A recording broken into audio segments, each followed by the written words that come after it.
ಎಲ್ರಿಗೂ ಕೂಡ ಹೊಸ ವರ್ಷದ ಆರ್ಥಿಕ ಶುಭಾಶಯಗಳು. 2026ಕ್ಕೆ ನಾವೆಲ್ಲ ಕಾಲಿಟ್ಟಿದ್ದೀವಿ. ಹೊಸ ವರ್ಷ ಹೊಸ ಚೈತನ್ಯದೊಂದಿಗೆ ನಾವೆಲ್ಲರೂ ಆರಂಭ ಮಾಡ್ತೀವಿ. ಬಟ್ ಆಸ್ತಿಕ ವರ್ಗಕ್ಕೆ ಒಂದು ನಂಬಿಕೆ ಇರುತ್ತೆ. ಸಂವತ್ಸರಗಳು ಬದಲಾದ ಪ್ರಕಾರ ಸಂವತ್ಸರದ ಫಲಾಫಲಗಳು ಹೇಗಿರುತ್ತೆ ಅನ್ನೋ ನಂಬಿಕೆ ಯುಗಾದಿ ಹಬ್ಬದಲ್ಲಿ ನಮಗೆ ಗೊತ್ತಾಗುತ್ತೆ. ಹಿಂದೂಗಳ ಆಚರಣೆ ಪ್ರಕಾರ ಯುಗಾದಿಗೆ ಹೊಸ ವರ್ಷದ ಲೆಕ್ಕ ಅಂತ. ಬಟ್ ವ್ಯಾವಹಾರಿಕವಾಗಿ ಸಂಬಂಧ ಪಡೋ ವಿಚಾರಕ್ಕೆ ಸಂಬಂಧಪಟ್ಟಂತೆ ಕ್ಯಾಲೆಂಡರ್ ವರ್ಷ ಬದಲಾಗೋದು ಜನವರಿ 1ಕ್ಕೆ. ಹೀಗಾಗಿ ಹೊಸ ವರ್ಷದ ಆಚರಣೆ ಮಹತ್ವ, ಫಲಾಫಲಗಳು ಯಾವ ರೀತಿ ಇರುತ್ತೆ, ರಾಜಕೀಯದಲ್ಲಿ ಆಗೋ ಬದಲಾವಣೆಗಳು ಏನು, ಹಾಗೆ ಮಳೆ ಬೆಳೆ ವಿಚಾರದಲ್ಲಿ ಏನು ಲೆಕ್ಕಾಚಾರ ಇದೆ, ಹೋದ ವರ್ಷಕ್ಕೆ ಕಂಪೇರ್ ಮಾಡಿದ್ರೆ ಈ ವರ್ಷ ಯಾವ ರೀತಿ ಫಲವನ್ನ ಒಳಗೊಂಡಿರುತ್ತೆ, ಇದೆಲ್ಲದರ ಬಗ್ಗೆ ಸಮಗ್ರವಾಗಿ ಮಾಹಿತಿ ಕೊಡೋದಕ್ಕೆ ನಮ್ಮ ಜೊತೆಗೆ ಒಂದಲ್ಲ 3 ಜನ ಗುರುಜಿಗಳಿದ್ದಾರೆ. ಅವ್ರನ್ನ ಕಾರ್ಯಕ್ರಮಕ್ಕೆ ಸ್ವಾಗತಿಸ್ತಾ ಇದ್ದೀನಿ. ಮೊದಲನೇದಾಗಿ ನಮ್ಮ ಜೊತೆಗೆ ಶ್ರೀಧರ ಭಟ್ಟಾಚಾರ್ಯ ಗುರುಜಿ ಇದ್ದಾರೆ. ಅವ್ರನ್ನ ಕಾರ್ಯಕ್ರಮಕ್ಕೆ ಸ್ವಾಗತಿಸ್ತಾ ಇದ್ದೀನಿ. ಗುರುಜಿ, ಕಾರ್ಯಕ್ರಮಕ್ಕೆ ಸ್ವಾಗತ. ನಮಸ್ಕಾರ. ಹಾಗೆ ನಮ್ಮ ಜೊತೆಗೆ ಶ್ರೀರಾಮ್ ಭಟ್ ಗುರುಜಿ ಇದ್ದಾರೆ. ಅವ್ರನ್ನೂ ಕೂಡ ಕಾರ್ಯಕ್ರಮಕ್ಕೆ ಸ್ವಾಗತಿಸ್ತಾ ಇದ್ದೀನಿ. ಗುರುಜಿ, ಕಾರ್ಯಕ್ರಮಕ್ಕೆ ಸ್ವಾಗತ. ನಮಸ್ಕಾರ. ನಮ್ಮ ಜೊತೆಗೆ ರೇಣುಕಾರಾಧ್ಯ ಗುರುಜಿ ಕೂಡ ಇದ್ದಾರೆ. ಅವ್ರನ್ನೂ ಕೂಡ ಕಾರ್ಯಕ್ರಮಕ್ಕೆ ಸ್ವಾಗತಿಸೋಣ. ಗುರುಜಿ, ಕಾರ್ಯಕ್ರಮಕ್ಕೆ ಸ್ವಾಗತ. ನಮಸ್ಕಾರ. ಏನು ವೀಕ್ಷಕರೇ, ಕಾರ್ಯಕ್ರಮದ ಆರಂಭ ಈಗ ಮಾಡೋಣ. ಈಗ ನಾನು ಮೊದಲನೇದಾಗಿ ಶ್ರೀಧರ ಭಟ್ಟಾಚಾರ್ಯ ಗುರುಜಿಯಿಂದನೇ ಪ್ರಾರಂಭ ಮಾಡ್ತೀನಿ. ಗುರುಜಿ, ಈಗ ಸಾಮಾನ್ಯವಾಗಿ ಹೊಸ ವರ್ಷದ ಹೊಸ ಚೈತನ್ಯ ಎಲ್ರಿಗೂ ಇರುತ್ತೆ. ಬಟ್ ವ್ಯಾವಹಾರಿಕವಾಗಿ ನೋಡಿದ್ರೆ ನಮಗೆ ಜನವರಿ 1 ಇಂಪಾರ್ಟೆಂಟು. ಆದರೆ ನಾವು ಹಿಂದೂಗಳು ಆಚರಣೆ ಮಾಡೋದ್ರ ಪ್ರಕಾರ ಹೊಸ ವರ್ಷ ಅನ್ನೋದು ಯುಗಾದಿ ಹಬ್ಬಕ್ಕೆ. ಸೊ ಎಲ್ರಿಗೂ ಒಂದು ಕುತೂಹಲ, ಹೆಂಗಿದ್ ರಿಲೇಟ್ ಮಾಡ್ಕೊಳ್ಬೇಕು ನಾವು ಅನ್ನೋದು ಒಂದು.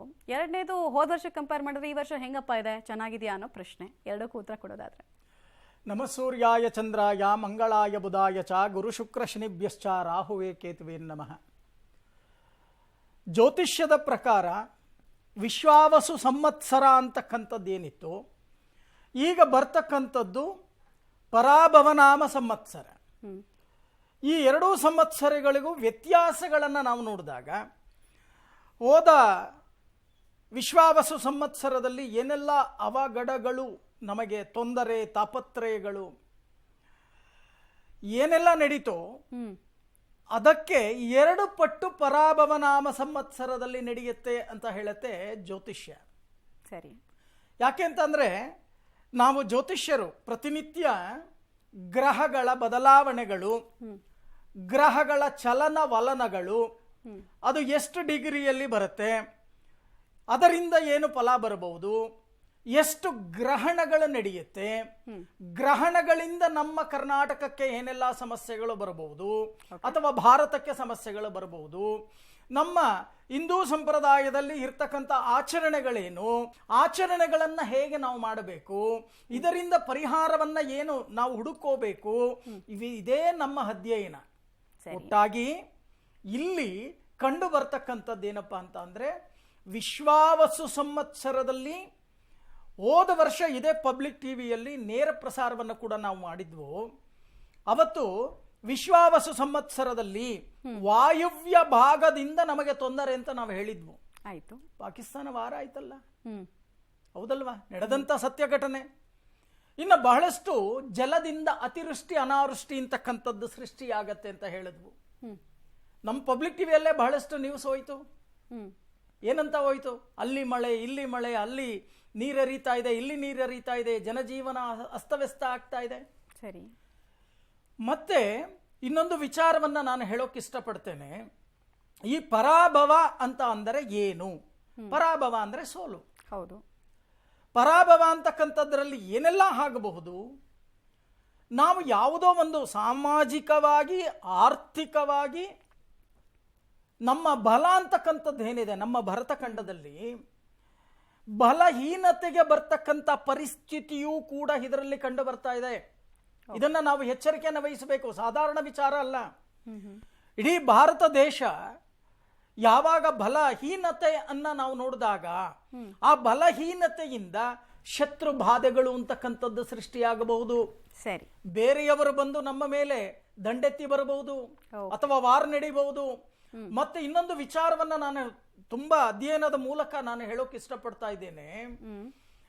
ಈ ಮುಂದೆ ಬರ್ತಕ್ಕಂಥ ಈ ಪರಾಭವ ನಾಮ ಸಂವತ್ಸರದಲ್ಲಿ ಭಾರತ ದೇಶವೇ ಡೇಂಜರ್ ಅಲ್ಲಿದೆ ಅಂತಕ್ಕಂಥದ್ದನ್ನ ವಿಜ್ಞಾನಿಗಳು ಈಗಾಗಲೇ ರಿಸರ್ಚ್ ಅನ್ನ ಮಾಡಿದ್ದಾರೆ.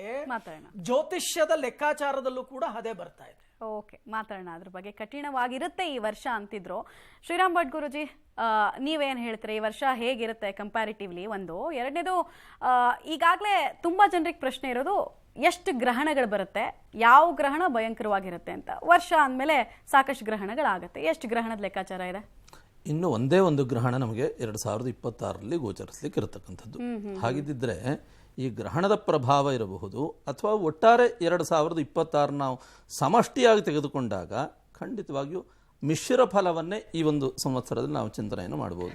ಅರ್ಧ ಶುಭವನ್ನು, ತದರ್ಧವಾಗಿ ಅಶುಭಾದಿ ಫಲಗಳನ್ನು ಪ್ರತಿ ವರ್ಷ ಅಂತ ನಾವು ಯಾವ ರೀತಿಯಲ್ಲಿ ನೋಡ್ತಾ ಇದ್ದೀವೋ ಅದೇ ರೀತಿಯ ಅಂತ ಒಂದು ಮಿಶ್ರ ಫಲಗಳನ್ನೇ ಕಾಣಬಹುದು. ಆದರೆ ಸ್ವಲ್ಪ ಮಟ್ಟಿಗೆ ಜಗತ್ತಿನ ಒಂದು ವ್ಯವಸ್ಥೆಯನ್ನು ನಾವು ತೆಗೆದುಕೊಂಡಾಗ ಸ್ವಲ್ಪ ಮಟ್ಟಿಗೆ ದೇಶ ದೊಡ್ಡದಾಗಿದ್ದು ಜನಸಂಖ್ಯೆ ಕಡಿಮೆ ಇರತಕ್ಕಂಥ ಎಲ್ಲ ರೀತಿಯಂತಹ ದೇಶಗಳಿಗೂ ಸ್ವಲ್ಪ ಮಟ್ಟಿಗೆ ಆರ್ಥಿಕತೆಯ ಒಂದು ವಿಷಯದಲ್ಲಿ ಹಿನ್ನಡೆಯನ್ನು ಉಂಟು ಮಾಡತಕ್ಕಂಥ ಒಂದು ಸಾಧ್ಯತೆಗಳನ್ನು ಹೆಚ್ಚಾಗಿ ಚಿಂತನೆಯನ್ನು ಮಾಡಬಹುದು. ಇನ್ನು ಯಾವುದೇ ರೀತಿಯಂತಹ ವಿಶೇಷವಾದಂಥ ಒಂದು ಯುದ್ಧದ ಒಂದು ವ್ಯವಸ್ಥೆಗಳು ಖಂಡಿತವಾಗಿಯೂ ಒಂದು ಪರಾಭವ ಸಂವತ್ಸರ ಮತ್ತು ವಿಶ್ವಾವಸು ನಾಮ ಸಂವತ್ಸರ. ಯಾಕಂದರೆ 2026ರಲ್ಲಿ ನಾವು ಮುಕ್ಕಾಲು ಭಾಗ ಪರಾಭವಾದಿ ಸಂವತ್ಸರವನ್ನು ನಾವು ನೋಡ್ತೇವೆ. ಇನ್ನು ಕಾಲು ಭಾಗವನ್ನು ಈ ಒಂದು ವಿಶ್ವಾವಸನಾಮ ಸಂವತ್ಸರದಲ್ಲಿ ನಾವು ನೋಡ್ತಕ್ಕಂಥದ್ರಿಂದ ಯಾವುದೇ ರೀತಿಯಂಥ ಯುದ್ಧ ಭೀತಿಗಳ ಚಿಂತನೆಯನ್ನು ಮಾಡಲಿಕ್ಕೆ ಸಾಧ್ಯ ಇಲ್ಲ. ಇನ್ನು ಸ್ವಲ್ಪ ಮಟ್ಟಿಗೆ ಫೈನಾನ್ಷಿಯಲಿ ತೆಗೆದುಕೊಂಡ್ರೆ ಸ್ವಲ್ಪ ಮಟ್ಟಿಗೆ ಈ ಟ್ರೇಡಿಂಗ್ ವ್ಯವಸ್ಥೆಯಲ್ಲಿ ವಿಪರೀತವಾದಂತಹ ಒಂದು ಏರಿಳಿತಗಳನ್ನು ಕಾಣುವಂಥ ಒಂದು ಸಾಧ್ಯತೆಗಳಿರುತ್ತೆ. ಜನ ಯಾವೊಂದು ಎಕ್ಸ್ಪೆಕ್ಟೇಷನ್ ಪಟ್ಟಿರ್ತಾರೋ ಖಂಡಿತವಾಗಿಯೂ ಅದಕ್ಕೆ ವಿರುದ್ಧವಾಗಿ ಹಣಕಾಸಿನ ಒಂದು ವ್ಯವಸ್ಥೆಗಳನ್ನು ಕಾಣುವಂಥ ಒಂದು ಸಾಧ್ಯತೆಗಳು ಈ ಒಂದು ಇಸ್ವಿಯಲ್ಲಿ 2026ರಲ್ಲಿ ಕಾಣುವಂಥ ಒಂದು ಸಾಧ್ಯತೆಗಳು ಹೆಚ್ಚಾಗಿರುತ್ತೆ. ಇನ್ನು ನಷ್ಟದ ಒಂದು ಸಂಖ್ಯೆಯನ್ನೇ ಈ ಒಂದು ಸಂವತ್ಸರ ತೋರಿಸ್ತಾ ಇರತಕ್ಕಂಥದ್ರಿಂದ ಸ್ವಲ್ಪ ಮಟ್ಟಿಗೆ ಶನಿಯ ಒಂದು ಪ್ರಭಾವ ಹೆಚ್ಚಾಗಿರುವಂತಹ ಒಂದು ಸಾಧ್ಯತೆಗಳಿರತಕ್ಕಂಥದ್ರಿಂದ ರೋಗೋಪದ್ರವಗಳ ಒಂದು ವ್ಯವಸ್ಥೆಯಲ್ಲಿ ಅಥವಾ ಅಗ್ನಿ ಸಂಬಂಧವಾದಂಥ ಒಂದು ವ್ಯವಸ್ಥೆಗಳಲ್ಲಿ ವಿಪರೀತವಾದಂಥ ಒಂದು ವ್ಯತ್ಯಾಸಗಳನ್ನು ಕಾಣುತ್ತೇವೆ. ಇನ್ನು ಖನಿಜಗಳ ಒಂದು ವ್ಯವಸ್ಥೆಯನ್ನು ನಾವು ತೆಗೆದುಕೊಂಡಾಗ, ಉದಾಹರಣೆ ಬೆಳ್ಳಿ, ಬಂಗಾರ ಅಥವಾ ಪ್ಲಾಟಿನಂ ಈ ರೀತಿಯಂಥ ವ್ಯವಸ್ಥೆಗಳನ್ನು ನಾವು ತೆಗೆದುಕೊಂಡಾಗ ಖಂಡಿತವಾಗಿ ವಿಪರೀತವಾದಂಥ ಏರಿಳಿತಗಳನ್ನು ಕಂಡು ಹೆಚ್ಚಿನ ಜನಗಳು ಇದರಿಂದ ನಷ್ಟವನ್ನೇ ಅನುಭವಿಸ್ತಕ್ಕಂಥ ಒಂದು ಸಾಧ್ಯತೆಗಳು ಹೆಚ್ಚಾಗಿರುತ್ತೆ. ಅವರ ಒಂದು ಲೆಕ್ಕಾಚಾರಕ್ಕೆ ವಿರುದ್ಧವಾಗಿ ಫೈನಾನ್ಷಿಯಲಿ ಇರುವಂತಹ ಒಂದು ಸಾಧ್ಯತೆಗಳು ಹೆಚ್ಚಾಗಿರುತ್ತೆ ಅಂತ ತಿಳಿಸ್ತಾರೆ. ಓಕೆ ಓಕೆ ರೇಣುಕಾ ರಾಧ್ಯ ಗುರುಜಿ, ಈಗ 2026 ಕೆಲವರಿಗೆ ನಂಬರ್ ಬಗ್ಗೆ ಕೂಡ ನಂಬಿಕೆ ಇರುತ್ತೆ. 2 0 2 6 ಅಂತೆಲ್ಲ ನಮ್ಮದೇ ಇದ್ದವ್ರಿಗೆ ಅದೊಂದು ಜಸ್ಟ್ ನಂಬರು. ನಂಬಿಕೆ ಇರೋರಿಗೆ ಏನೋ ಒಂದು ಮ್ಯಾಜಿಕ್ ಇರ್ಬೋದು ಆ ನಂಬರ್ನಲ್ಲಿ ಅಂತ. ನಂಬರು ಜೊತೆಗೆ ಯಾವ ಗ್ರಹ ಆಳುತ್ತೆ ಈ ವರ್ಷನ ಅಂತ, ಒಂದೊಂದು ಗ್ರಹ ಆಳುತ್ತೆ ಅನ್ನೋದು ನಂಬಿಕೆ. ಸೊ ಏನು? ಖಂಡಿತವಾಗ್ಲು ಸಂಖ್ಯೆ ಅಥವಾ ನಂಬರ್ ಲೆಕ್ಕಾಚಾರ ಇಲ್ಲ ಅಂದ್ರೆ ಜಗತ್ತೇ ಇಲ್ಲ. ಅದು ಮೇನ್ ಇಂಪಾರ್ಟೆಂಟ್. ಯಾಕಂದ್ರೆ ನಮ್ಮ ಜ್ಯೋತಿಷ್ಯ ಶಾಸ್ತ್ರ ನಿಂತಿರುವಂಥದ್ದು ಲೆಕ್ಕಾಚಾರದ ಆಧಾರದ ಮೇಲೆ, ಸಂಖ್ಯೆಯ ಆಧಾರದ ಮೇಲೆ. ಸಂಖ್ಯೆಗೆ ಅಷ್ಟು ಶಕ್ತಿ ಇರ್ತಕ್ಕಂಥದ್ದು. 2026 ಅಂತಕ್ಕಂಥದ್ದು 2 0 2 6 ರೀತಿನಲ್ಲಿ ಒಟ್ಟು ಕೂಡಿದಾಗ 10 ಬರ್ತದೆ. 10 ಅಂತಕ್ಕಂಥ ನೋಡಿದಾಗ 1 ವರ್ತದಲ್ಲಿ ಕೌಂಟ್ ಮಾಡಿದಾಗ 1 ಬರ್ತದೆ. ರವಿ ಅದು 1ಕ್ಕೆ ಬಂದು ರವಿ ಅಧಿಪತಿ ಆಗ್ತಾನೆ. ರವಿ ಅಧಿಪತಿ ಆದಾಗ ರವಿ ಮೇಲ್ಮುಖವಾಗಿ ಕಾಣ್ತದೆ. ಆದ್ರೆ ಒಳ ಸಂಖ್ಯೆಗಳಿದೆಯವಲ್ಲ 2 0 2 6 ಅದು ಒಳ ಸಂಖ್ಯೆಗಳು. ಇದಕ್ಕೆ ಮೇನ್ ಪ್ರಾಧಾನ್ಯತೆ ಬರುತ್ತೆ, 1ಕ್ಕೆ ಪ್ರಾಧಾನ್ಯತೆ ಬರುತ್ತೆ. ಒಳ ಸಂಖ್ಯೆಗೆ 2ನೇ ಪ್ರಾಧಾನ್ಯತೆ ಅಂತಕ್ಕಂಥದ್ದು ಬರುತ್ತೆ. ಅಲ್ಲಿ ಇಂಡಿಪೆಂಡೆನ್ಸ್ ಅಂತಕ್ಕಂಥ ರೀತಿಯಲ್ಲಿ ಬಂದಾಗ ಒಂದೊಂದಕ್ಕೆ ಒಂದೊಂದು ರೀತಿಯಾದಂಥ ಸಂಖ್ಯೆ. 2ಕ್ಕೆ 2 ಬಂದಿರೋದ್ರಿಂದ ಚಂದ್ರನ ಆಡಳಿತನೂ ಅದರೊಳಗಡೆ ಬರ್ತಾ ಹೋಗುತ್ತೆ. ಅದ್ರ ಜೊತೆಲಿ 6 ಕೂಡ ಬರ್ತದೆ. 6 ಶುಕ್ರನ ಆಡಳಿತಗಳು ಕೂಡ ಬರತಕ್ಕಂಥದ್ದಕ್ಕೆ ದಾರಿ ಆಗ್ತದೆ. ಹಾಗಾಗಿ ಏನಾಗ್ತದೆ, ಇಲ್ಲಿ ಬಹಳಷ್ಟು ಮಿಶ್ರ ಫಲಗಳನ್ನು ನೋಡೋದಕ್ಕೆ ದಾರಿ ಆಗ್ತದೆ. 1 ಅಂತಕ್ಕಂಥದ್ದು ನೋಡಿದಾಗ ಸಾಮಾನ್ಯವಾಗಿ ದರ್ಪ ಜಾಸ್ತಿ ಆಗ್ತಾ ಹೋಗುತ್ತೆ. ದರ್ಪ ಅಂದ್ರೆ ಒಬ್ಬರ ಮೇಲೆ ಇನ್ನೊಬ್ಬರು ದರ್ಪವನ್ನು ಸಾಧಿಸ್ತಕ್ಕಂಥದ್ದು, ಅಧಿಕಾರವನ್ನು ಚಲಾವಣೆ ಮಾಡತಕ್ಕಂಥ ಒಂದು ಪ್ರವೃತ್ತಿಗಳು ಜಾಸ್ತಿ ಆಗುತ್ತೆ. ರಾಜರಲ್ಲಿ ಅಧಿಕಾರದ ದರ್ಪ ಅಂತಕ್ಕಂಥದ್ದು ಜಾಸ್ತಿ ಆಗ್ತಾ ಹೋಗುತ್ತೆ. ದಬ್ಬಾಳಿಕೆ ಅಂತಕ್ಕಂಥದ್ದು, ಆಡಳಿತದಲ್ಲಿ ಇರ್ತಕ್ಕಂಥವರಲ್ಲಿ ಸ್ವಲ್ಪ ದಬ್ಬಾಳಿಕೆ ಅಂತಕ್ಕಂಥದ್ದು ಜಾಸ್ತಿ ಆಗ್ತಾ ಹೋಗುತ್ತೆ. ಅಥವಾ ಅದ್ರ ಜೊತೆನಲ್ಲಿ ಸೆಕೆಂಡ್ ಆಪ್ಷನ್ಸ್ ಬರ್ತಕ್ಕಂಥವ್ರು ಅಧಿಕಾರಿಗಳು, ಆಡಳಿತ ವ್ಯವಸ್ಥೆ, ರಾಜಕೀಯ ವ್ಯವಸ್ಥೆಗಳು, ಅದ್ರ ಜೊತೆನಲ್ಲಿ ಕೆಳಗೆ ಬರ್ತಕ್ಕಂಥ ಅಧಿಕಾರಿ ವರ್ಗ. ಅಧಿಕಾರಿ ವರ್ಗದಲ್ಲಿ ಏನಾಗುತ್ತೆ, ಸಾಮಾನ್ಯ ಜನಗಳ ಮೇಲೆ ದರ್ಪವನ್ನು ತೋರಿಸ್ತಕ್ಕಂಥ. ಯಾಕಂದ್ರೆ ಸರ್ಕಾರದ ಒಂದು ಆಡಳಿತ ವ್ಯವಸ್ಥೆ ಅಂದಾಗ ಸಾಮಾನ್ಯವಾಗಿ ಸರ್ಕಾರಿ ಜಾಬ್ ಅಂದಾಗ ರವಿನೇ ನಾವು ಪ್ರಾಧಾನ್ಯತೆಗೆ ತೆಗೆದುಕೊಳ್ತಕ್ಕಂಥದ್ದು. ಅವರಿಂದ ಸಾಮಾನ್ಯ ವರ್ಗಕ್ಕೆ ತುಂಬಾ ಅನ್ಯಾಯಗಳು, ದರ್ಪಗಳು, ದಬ್ಬಾಳಿಕೆಗಳು ನಡೀತಕ್ಕಂಥ ಒಂದು ಪ್ರವೃತ್ತಿಗಳು ಜಾಸ್ತಿ ಆಗ್ತಾ ಹೋಗುತ್ತೆ. 1 ಇಲ್ಲಿ ರವಿ ಪ್ರಧಾನವಾಗಿ ಬಂದು ಸಾಮಾಜಿಕವಾಗಿ ಆಗ್ತಕ್ಕಂಥದ್ದು. ಅದರ ಜೊತೆನಲ್ಲಿ ರಾಜರಾಜರಗಳ ನಡುವಿನಲ್ಲಿ ವೈರತ್ವ ಜಾಸ್ತಿ ಆಗ್ತಾ ಹೋಗುತ್ತೆ. ಅಂದ್ರೆ ನಾನು ಮೇಲು ಅಂದ್ರೆ ನಮ್ಮ ಇಂಡಿಯಾದಲ್ಲಿ ಪ್ರಧಾನಮಂತ್ರಿ ನೋಡಿದ್ರೆ ಇನ್ನೊಬ್ಬರಿಗೆ ದೇಶದ ರಾಜನಿಗೆ, ಅಧ್ಯಕ್ಷನಿಗೆ ಅಥವಾ ಪ್ರಧಾನಮಂತ್ರಿಗೆ ಆಗದೇ ಇರ್ತಕ್ಕಂಥ ಆ ರೀತಿ ವೈರತ್ವ ಜಾಸ್ತಿ ಆಗ್ತಕ್ಕಂಥ ಒಂದು ಸಂದರ್ಭಗಳು ಜಾಸ್ತಿ ಆಗುತ್ತೆ. ಆ ವೈರತ್ವದಿಂದ ದೇಶಗಳ ಮೇಲೆ ತುಂಬ ಪ್ರಭಾವ ಮತ್ತು ಪರಿಣಾಮ ಬೀರ್ತಕ್ಕಂಥದ್ದು, ಶತ್ರುತ್ವ ಜಾಸ್ತಿ ಆಗ್ತಕ್ಕಂಥದ್ದು, ದೇಶಗಳ ನಡುವೆ ಶತ್ರುತ್ವ ಜಾಸ್ತಿ ಆಗ್ತಕ್ಕಂಥ ಒಂದು ಪ್ರವೃತ್ತಿಗಳು ಜಾಸ್ತಿ ಆಗುತ್ತೆ. ನೀವು ಹೇಳಿ ನನಗೆ, ಈಗ ಸಾಮಾನ್ಯವಾಗಿ ಯಾವ ರಾಶಿಯವ್ರಿಗೆ ಏನೇನು ಫಲ ಅಂತ ನಾವು ಡೀಟೇಲ್ ಆಗಿ 1 by 1 ಹೋಗೋಣ. ಬಟ್ ಅದಕ್ಕಿಂತ ಮುಂಚೆ ಒಂದೊಂದು ವರ್ಷ ಒಂದೊಂದು ರಾಶಿಗೆ ಜಾಕ್ ಪಾಟು ಅನ್ನೋ ರೀತಿನಲ್ಲಿ ಯಾರಿಗೆ ಈ ಸಲ ಅದೃಷ್ಟ ತುಂಬಾ ಚೆನ್ನಾಗಿದೆ ಅಂತೀರಿ ನೀವು? ಪರ್ಟಿಕ್ಯುಲರ್ ಆಗಿ ಯಾವ್ದಾದ್ರು ಒಂದು ರಾಶಿ ಬಗ್ಗೆ ಹೇಳೋದಾದ್ರೆ? ಅದಕ್ಕಿಂತ ಮುಂಚೆ 60 ಸಂವತ್ಸರಗಳಲ್ಲಿ ಒಂದಾಗಿರ್ತಕ್ಕಂಥದ್ದು ಶ್ರೀ ಪರಾಭವ ನಾಮ ಸಂವತ್ಸರ. ಈ ಸಂವತ್ಸರ ವಿಷ್ಣುವಿನ ಒಂದು ಇದಕ್ಕೆ ಮತಕ್ಕೆ ಸೇರ್ಪಡುತ್ತೆ ಅಂತ ಕೂಡ ಇದರಲ್ಲಿ ಹೇಳುತ್ತೆ, ಪರಾಭವ ಸಂವತ್ಸರ. ಹಾಗಾಗಿ 3ನೇ ತಾರೀಕು ಚಂದ್ರಗ್ರಹಣ ಅಂತಕ್ಕಂಥದ್ದು 3ನೇ ತಿಂಗಳಲ್ಲಿ ನಡೆಯುತ್ತೆ ಚಂದ್ರಗ್ರಹಣದಲ್ಲಿ. ಆದರೆ ಇದಕ್ಕಿಂತ ಮುಂಚೆ 17ನೇ ತಾರೀಕು 17/2/2026 ಸೂರ್ಯಗ್ರಹಣ ಇದೆ. ನಮಗೆ ಗೋಚರ ಇಲ್ಲ ಅಷ್ಟೇ, ಬಾನಂಗಳದಲ್ಲಿ ಸೂರ್ಯಗ್ರಹಣ ಅಂತಕ್ಕಂಥದ್ದಿದೆ. 15 ದಿನದಲ್ಲಿ ಒಂದು ಅಮಾವಾಸ್ಯೆಯಲ್ಲಿ ಸೂರ್ಯಗ್ರಹಣ ಬಾನಂಗಳದಲ್ಲಿ ನಡೆದು 15ನೇ ದಿನದಲ್ಲಿ ಚಂದ್ರಗ್ರಹಣ ಅಂತಕ್ಕಂಥದ್ದು ನಮಗೆ ಗೋಚರವಾಗ್ತಾ ಇದೆ. ನೋಡಿ, ಚಂದ್ರಗ್ರಹಣವಾದ ಮೇಲೆ 15 ದಿವಸಕ್ಕೆ ನಮಗೆ ಸೂರ್ಯಗ್ರಹಣ ಬಂದಿದ್ದು ನಮಗೇನು ಸಮಸ್ಯೆ ಆಗ್ತಾ ಇರಲಿಲ್ಲ ಜ್ಯೋತಿಷ್ಯದ ಲೆಕ್ಕಾಚಾರದ ಪ್ರಕಾರ. ಆದರೆ ಇಲ್ಲಿ ಬಂದಿರತಕ್ಕಂಥದ್ದೇನು, ಮೊದಲೇ ಸೂರ್ಯಗ್ರಹಣ ಅಂತಕ್ಕಂಥದ್ದು ಬರುತ್ತೆ. ಆ ಸೂರ್ಯಗ್ರಹಣವಾದ ಮೇಲೆ ಚಂದ್ರಗ್ರಹಣ ಅಂತಕ್ಕಂಥದ್ದು ನಮಗೆ ಪ್ರಾಪ್ತಿಯಾಗತ್ತೆ. ನಾವು ಆಚರಣೆ ಮಾಡಬೇಕು. ಬಹಳಷ್ಟು ರಾಶಿ ನಕ್ಷತ್ರಗಳಿಗೆ ತೊಂದರೆ ಇರುತ್ತೆ, ಅದು ಆಮೇಲೆ.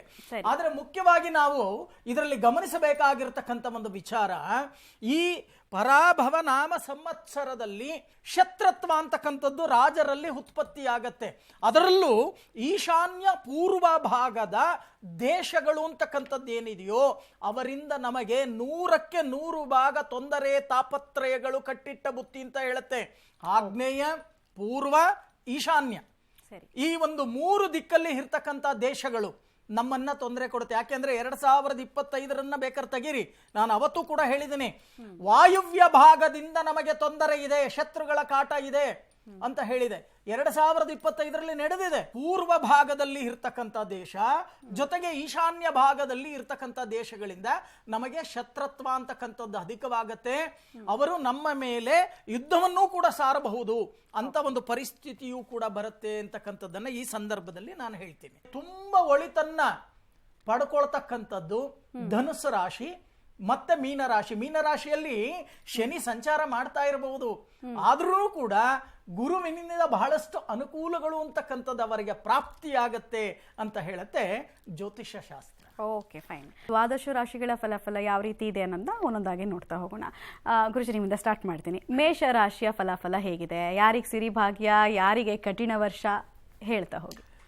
ಈ ವರ್ಷ 2026 ಮೇಷ ರಾಶಿಯವರ ಒಂದು ಭವಿಷ್ಯದ ಕಡೆ ನಾವು ಗಮನವನ್ನು ಕೊಟ್ಟಾಗ, ರಾಶಿ ಭವಿಷ್ಯದ ಕಡೆ ಗಮನವನ್ನು ಕೊಟ್ಟಾಗ, ನಷ್ಟ ಸ್ಥಾನದಲ್ಲಿ ಶನಿ ವರ್ಷ ಪೂರ್ತಿ ಸಂಚಾರವನ್ನು ಮಾಡ್ತಾನೆ. ಪಂಚಮಕ್ಕೆ ಬರೋ ತನಕ ಅವರಿಗೆ ಕಷ್ಟ ಕಾರ್ಪಣ್ಯ ತಪ್ಪಿದ್ದಲ್ಲ. ಜೂನ್ 1ನೇ ತಾರೀಕಿನವರೆಗೂ, ಜೂನ್ 1ರ ನಂತರ ಪಂಚಮ ಸ್ಥಾನಕ್ಕೆ ಬರ್ತಾನೆ ಯಾರು? ಗುರು. ಹಾಗಾಗಿ ಇವರಿಗೆ ಅನುಕೂಲಗಳು ಅಂತಕ್ಕಂಥದ್ದು ಆಗ ಪ್ರಾರಂಭ ಆಗುತ್ತೆ. ಇವರಿಗೆ ತಿರುವು ಅಂತಕ್ಕಂಥದ್ದು ಲಭ್ಯವಾಗ್ತಕ್ಕಂಥದ್ದು ಇಲ್ಲಿ ಸಂಪೂರ್ಣವಾಗಿ ಕಂಡು ಬರ್ತಾ ಇದೆ. ಈ ವರ್ಷದಲ್ಲಿ ಅವರು ಸೈಟ್ ತಗೊಳ್ತಕ್ಕಂಥದ್ದು ಇರ್ಬೋದು, ಅಥವಾ ಗೃಹ ಪ್ರವೇಶ ಮಾಡ್ತಕ್ಕಂಥದ್ದು ಇರ್ಬೋದು. ಬಹಳಷ್ಟು ದಿನದ ಆಸೆ, ಎಲ್ಲಾದರೂ ಲ್ಯಾಂಡ್ ತಗೋಬೇಕಪ್ಪ, ವ್ಯವಸಾಯ ಅಗ್ರಿಕಲ್ಚರ್ಗೆ ಇಟ್ಕೋಬೇಕಪ್ಪ ಅನ್ನೋ ಒಂದು ಆಸೆ ಆಕಾಂಕ್ಷೆಗಳನ್ನು ಯಾರ್ಯಾರು ಇಟ್ಕೊಂಡಿದ್ದಾರೋ ಅವರು ತಗೊಳ್ತಕ್ಕಂಥ ಸಾಧ್ಯತೆಯೂ ಕೂಡ ಸಂಪೂರ್ಣವಾಗಿ ಕಂಡು ಬರ್ತಾ ಇದೆ. ಮತ್ತು ಇನ್ನೊಂದು ವಿಚಾರವನ್ನು ನಾನು ಹೇಳೋಕೆ ಇಷ್ಟಪಡ್ತೇನೆ. ಯಾರಾದರೂ ಮೇಷ ರಾಶಿಯಲ್ಲಿ ಅಥವಾ ಮೇಷ ಲಗ್ನದಲ್ಲಿ ಜನನವಾಗಿದ್ದರೆ ಅವರಿಗೆ ರಾಜಯೋಗ ಅಂತಕ್ಕಂಥದ್ದನ್ನೇ ನಾವು ಹೇಳಬೇಕಾಗತ್ತೆ. ಎಚ್ಚರಿಕೆ ವಹಿಸಿ ಆರೋಗ್ಯದ ಕಡೆ ಗಮನವನ್ನು ಹರಿಸ್ತಕ್ಕಂಥ ಕೆಲಸವನ್ನು ಮಾಡಿ. ಯಾಕೆ ಈ ಮಾತನ್ನು ನಾನು ಹೇಳ್ತೀನಿ? ಇತ್ತೀಚೆಗೆ ನಿಮಗೆ ಪಚನ ಕ್ರಿಯೆ ಅಂತಕ್ಕಂಥದ್ದು ಆಲ್ರೆಡಿ ಕಮ್ಮಿ ಇದೆ, ಮತ್ತೆ ನಿಮಗೆ ಶಸ್ತ್ರಚಿಕಿತ್ಸೆಯೂ ಕೂಡ ಆಗ್ತಕ್ಕಂಥ ಸಾಧ್ಯತೆಗಳು ಈ ವರ್ಷದಲ್ಲಿ ಕಂಡು ಬರ್ತಾ ಇದೆ. ಈ ಒಂದು 2026ರಲ್ಲಿ 40 ಭಾಗ ಆದಾಯವನ್ನು ನೋಡ್ತೀರಾ, 60 ಭಾಗ ಖರ್ಚನ್ನು ನೋಡ್ತೀರಾ. ಅಲ್ಲಿಯೂ ಕೂಡ ಲೆಕ್ಕಾಚಾರ ಮಾಡಿ 20% ಸಾಲ ಮಾಡಬೇಕಾಗತ್ತೆ. ಋಣ ಬಾಧೆಗೆ ಸಿಕ್ಕಾಕೊಳ್ತಕ್ಕಂಥ ಸಾಧ್ಯತೆ ಈ ವರ್ಷದಲ್ಲಿ ಕಂಡು ಬರ್ತಾ ಇದೆ. ಎಚ್ಚರಿಕೆ ವಹಿಸಬೇಕು ಮೇಷರಾಶಿಯವರು. ಆದಷ್ಟು ಪ್ರತಿ ಮಂಗಳವಾರ ಸುಬ್ರಹ್ಮಣ್ಯನ ದೇವಾಲಯಕ್ಕೆ ಅಥವಾ ಲಕ್ಷ್ಮೀ ನರಸಿಂಹನ ದೇವಾಲಯಕ್ಕೆ ಹೋಗ್ತಕ್ಕಂಥದ್ದು, ಅಥವಾ ನಷ್ಟ ಸ್ಥಾನದಲ್ಲಿ ನಿಮಗೆ ಶನಿ ಇದ್ದಾನೆ, ಪ್ರತಿನಿತ್ಯ ಹನುಮಾನ್ ಚಾಲೀಸ ಪಾರಾಯಣವನ್ನು ಮಾಡಿ ಬಾಯಟ ಮಾಡ್ಕೊಳ್ಳಿ. ಯಾಕೆಂತಂದರೆ ಕರ್ಮ ಕಾರಕ ಶನಿ, ನ್ಯಾಯಕಾರಕ ಶನಿ, ಅವನು ನಮಗೆ ಕೊಡಬೇಕು. ಶನಿ ಎಷ್ಟು ಕೊಡ್ತಾನೋ ಅಷ್ಟು ಕಿತ್ಕೊಂಡು ನೋಡ್ತಾನಂತೆ. ಡಿಸಿಷನ್ ಮೇಕರ್ ಅವನು. ದಯಮಾಡಿ ನಿಮಗೆ ನಾನು ಅಂಬಲ್ ರಿಕ್ವೆಸ್ಟನ್ನು ಏನು ಮಾಡ್ತೀನಪ್ಪ ಅಂತ ಅಂದರೆ, ಶನೇಶ್ವರನ ದೇವಸ್ಥಾನಕ್ಕೆ ಹೋಗಿ ದೀರ್ಘದಾಂಡ ನಮಸ್ಕಾರ ಮಾಡಬೇಡಿ. ಒಟ್ಟಾಗಿ ನಾವು ನೋಡಿದಾಗ ಒಂದು 40-60 ಅಂತಕ್ಕಂಥದ್ದನ್ನು ಮೇಷರಾಶಿಯ ಭವಿಷ್ಯ ಹೇಳುತ್ತೆ. ಓಕೆ, ವೃಷಭ ರಾಶಿಯವರಿಗೆ ಹೇಗಿದೆ ಈ ವರ್ಷ? ನೋಡಿ, ಯಾರ್ಯಾರು ವೃಷಭ ರಾಶಿಯಲ್ಲಿ ಜನಿಸಿರ್ತೀರಿ, ಈ 2020ರಲ್ಲಿ ಮಧ್ಯಮ ಫಲವನ್ನೇ ಹೇಳ್ಬೋದು. ಅರ್ಧ ಶುಭ ತದರ್ಧ ದುಃಖ. ಈ ವೃಷಭ ರಾಶಿಯಲ್ಲಿರ್ತಕ್ಕಂಥವರಿಗೆ ಯಾರ್ಯಾರು ಈ ರಿಯಲ್ ಎಸ್ಟೇಟ್ ಇತ್ಯಾದಿ ಉದ್ಯಮವನ್ನು ಮಾಡಿಕೊಂಡಿದ್ದೀರೋ, ಖಂಡಿತವಾಗಿಯೂ ಈ ಒಂದು ವರ್ಷ ಸ್ವಲ್ಪ ಮಟ್ಟಿಗೆ ನಷ್ಟ ಮತ್ತು ಕಷ್ಟಗಳಾಗುವಂತಹ ಸಾಧ್ಯತೆಗಳು ನಿಮ್ಮ ಪಾಲಿಗೆ ಹೆಚ್ಚಾಗಿರುತ್ತೆ. ಫೈನಾನ್ಸ್ ಇತ್ಯಾದಿ ವ್ಯವಹಾರವನ್ನು ಯಾರ್ಯಾರು ಮಾಡ್ಕೊಂಡಿದ್ದೀರೋ, ಖಂಡಿತವಾಗಿಯೂ ನಿಮ್ಮ ಪಾಲಿಗೆ ಉತ್ತಮವಾದಂಥ ಒಂದು ಫಲವನ್ನು ಈ ಒಂದು ವರ್ಷ ನೀವು ನಿರೀಕ್ಷಣೆಯನ್ನು ಮಾಡ್ಬೋದು. ವಿವಾಹ ಆಗದೇ ಇರತಕ್ಕಂಥವರಿಗೆ ಜೂನ್ವರೆಗೂ ಕೂಡ ವಿವಾಹದ ವಿಷಯದಲ್ಲಿ ಮುಂದುವರಿಯತಕ್ಕಂಥದ್ರಿಂದ ಖಂಡಿತವಾಗಿಯೂ ನಿಮಗೆ ಸಕ್ಸಸ್ ಸಿಗುವಂತಹ ಒಂದು ಸಾಧ್ಯತೆಗಳು ಇರುತ್ತೆ. ಇನ್ನು ವಿದ್ಯಾರ್ಥಿ ಜೀವನದವರಿಗೂ ಕೂಡ ಈ ಒಂದು ವರ್ಷ ಉತ್ತಮವಾದಂಥ ಒಂದು ಫಲವನ್ನೇ ನಿರೀಕ್ಷಣೆಯನ್ನು ಮಾಡಬಹುದು. ಇನ್ನು ಹೊಸ ಉದ್ಯೋಗವನ್ನು ಮಾಡ್ತಕ್ಕಂಥವರಿಗೆ ಖಂಡಿತವಾಗಿಯೂ ನಿಮ್ಮ ಉದ್ಯೋಗದಲ್ಲಿ, ವ್ಯವಹಾರದಲ್ಲಿ, ವ್ಯಾಪಾರದಲ್ಲಿ ಖಂಡಿತವಾಗಿಯೂ ಒಂದು ಲಾಭವನ್ನು ಕಾಣ್ತಕ್ಕಂಥ ಒಂದು ಸಾಧ್ಯತೆಗಳು ಕೂಡ ಹೆಚ್ಚಾಗಿರುತ್ತೆ. ಆದರೂ ಕೂಡ ಕರ್ಮಸ್ಥಾನದಲ್ಲಿ 10ನೇ ಭಾವದಲ್ಲಿ ರಾಹು ಸಂಚಾರ ಈ ಒಂದು ವರ್ಷ 11 ತಿಂಗಳುಗಳ ಪರ್ಯಂತರವಾಗಿರತಕ್ಕಂಥದ್ರಿಂದ ಸ್ವಲ್ಪ ಮಟ್ಟಿಗೆ ಸುಬ್ರಹ್ಮಣ್ಯನ ಆರಾಧನೆ ಅಥವಾ ನಾಗಾರಾಧನೆ ಇತ್ಯಾದಿಗಳನ್ನು ಮಾಡ್ತಕ್ಕಂಥದ್ದು, ನಾಗನ ಒಂದು ಸ್ತೋತ್ರಗಳನ್ನು ಹೇಳ್ತಕ್ಕಂಥದ್ದು ಅಥವಾ ನಾಗನ ಉಪಾಸನೆಯನ್ನು ಮಾಡ್ತಕ್ಕಂಥದ್ದು. ವೃಷಭ ರಾಶಿಯಲ್ಲಿ ಜನಿಸಿರತಕ್ಕಂಥವರಿಗೆ ಅನ್ನಪೂರ್ಣೇಶ್ವರಿಯ ಆರಾಧನೆ ಸಂಪೂರ್ಣವಾಗಿ ಈ ಒಂದು ವರ್ಷ ಹೇಳ್ತಕ್ಕಂಥದ್ದು. ಸರ್ವಮಂಗಳ ಮಂತ್ರವನ್ನು ಪ್ರತಿನಿತ್ಯವೂ ಕೂಡ ಪಠನೆಯನ್ನು ಮಾಡ್ತಕ್ಕಂಥದ್ರಿಂದ ಯಾವುದೇ ರೀತಿಯಂತಹ ಸೌಮಂಗಲ್ಯ ಭಾಗ್ಯಕ್ಕೆ ತೊಂದರೆಗಳು ಆಗೋದಿಲ್ಲ, ಸೌಮಂಗಲಿತ್ವಕ್ಕೆ ತೊಂದರೆಗಳು ಉಂಟಾಗೋದಿಲ್ಲ.